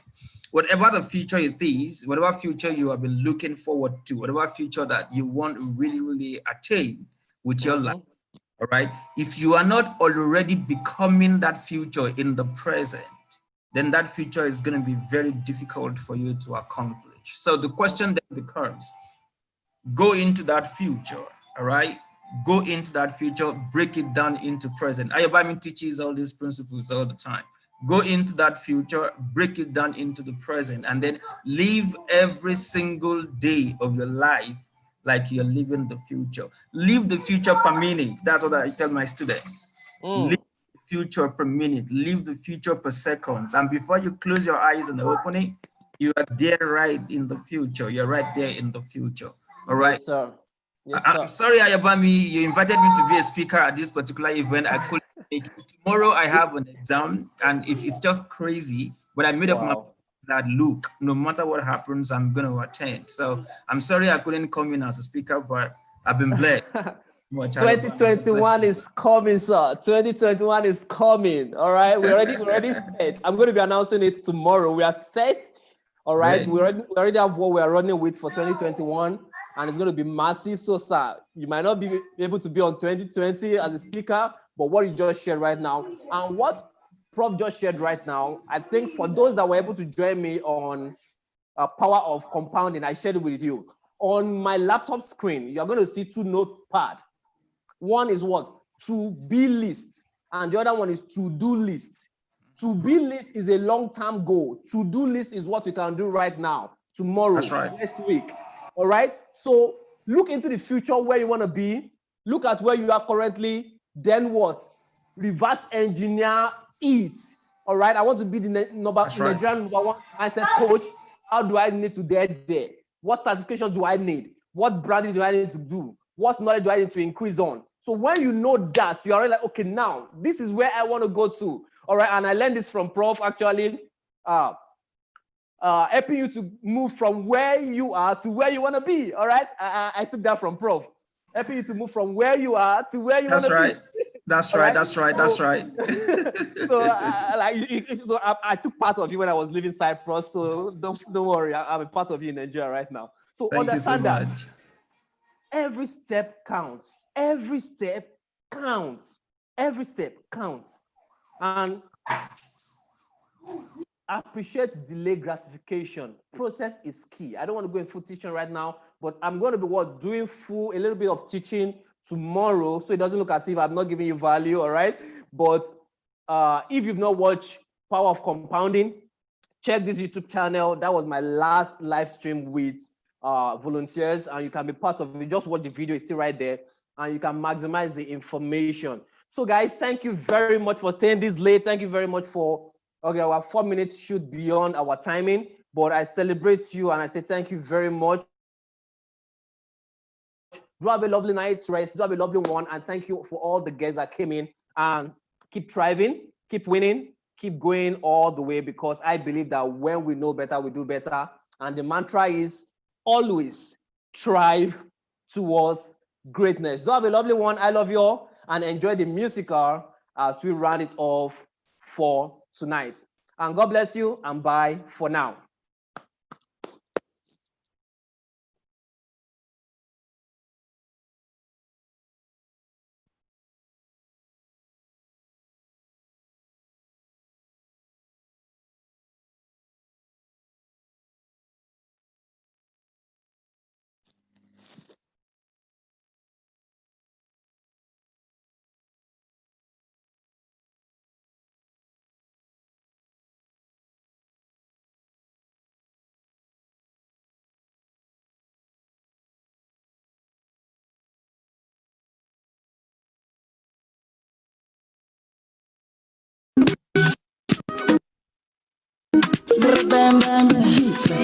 Firenze finest DJ Crazy.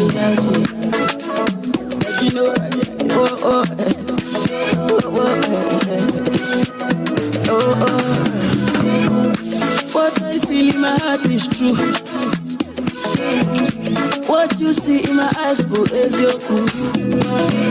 Totally, baby, I'm falling for you.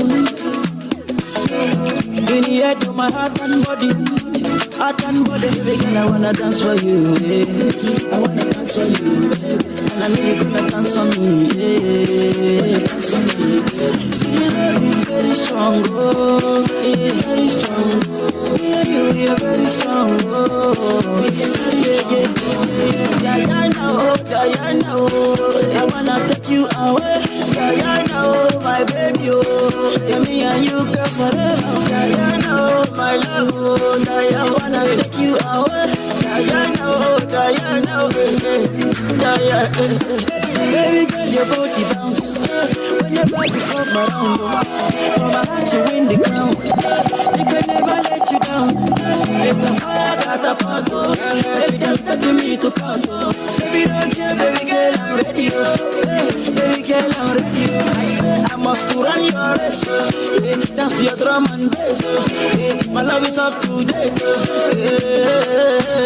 Girl, I wanna dance for you. I wanna dance for you. And I know you're gonna dance for me. Dance for me. See, the love is very strong. It's very strong. You're very strong. Diana, Diana, I wanna take you away. Diana, my baby, yeah, me and you, girl, forever. Diana, my love, Diana, I wanna take you away. Diana, Diana, I sing for Diana, I curse for Diana, I dance for Diana, my love, my Diana, and Diana, let me curse, Diana, give me life, Diana, give me joy, Diana, a woman, my everything. I say I must run your race, my love is up to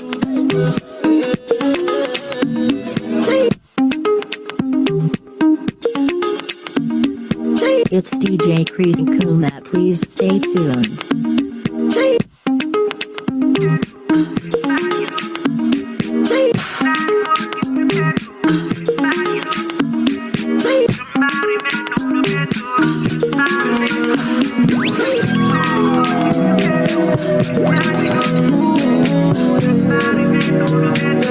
Subscribe official DJ Chris Gume for more music. My doctor say my body on top your body. I love DJ Crazy Kuma. All the times where I do you bad, I'm sorry. Give me love way better pass money, yo. Where sweet pass honey, yo. If I fight, make I fight for the love. If I curse, make I curse for the love. No one no complication. This is a situation. If I curse, make I curse for the love. If I fight, I go fight for the love. No one no complication. This is a situation. Baby, yo. Baby, yo, I want to love you for life. Baby, yo. Baby, yo, come make I love you for life. I die with my person now. Baby girl, you are the one. Love where I love you now. This kind of love where I love you now. Girl, I wanna be your customer. For your love, I be your hustler. Love where I love you now. DJ Chris Gume. Your love give me time where I know pity understand. My girl, you don't need no other man, no other man. Your love give me time where I know pity explain. Girl, I wanna give you good love and love no other. You with the boss of my medulla, you with the rise of my temperature. Girl, I wanna give you sweet love and love no other. You with the boss of my medulla, so now you with the rise of my temperature. My doctor say my body on top your body.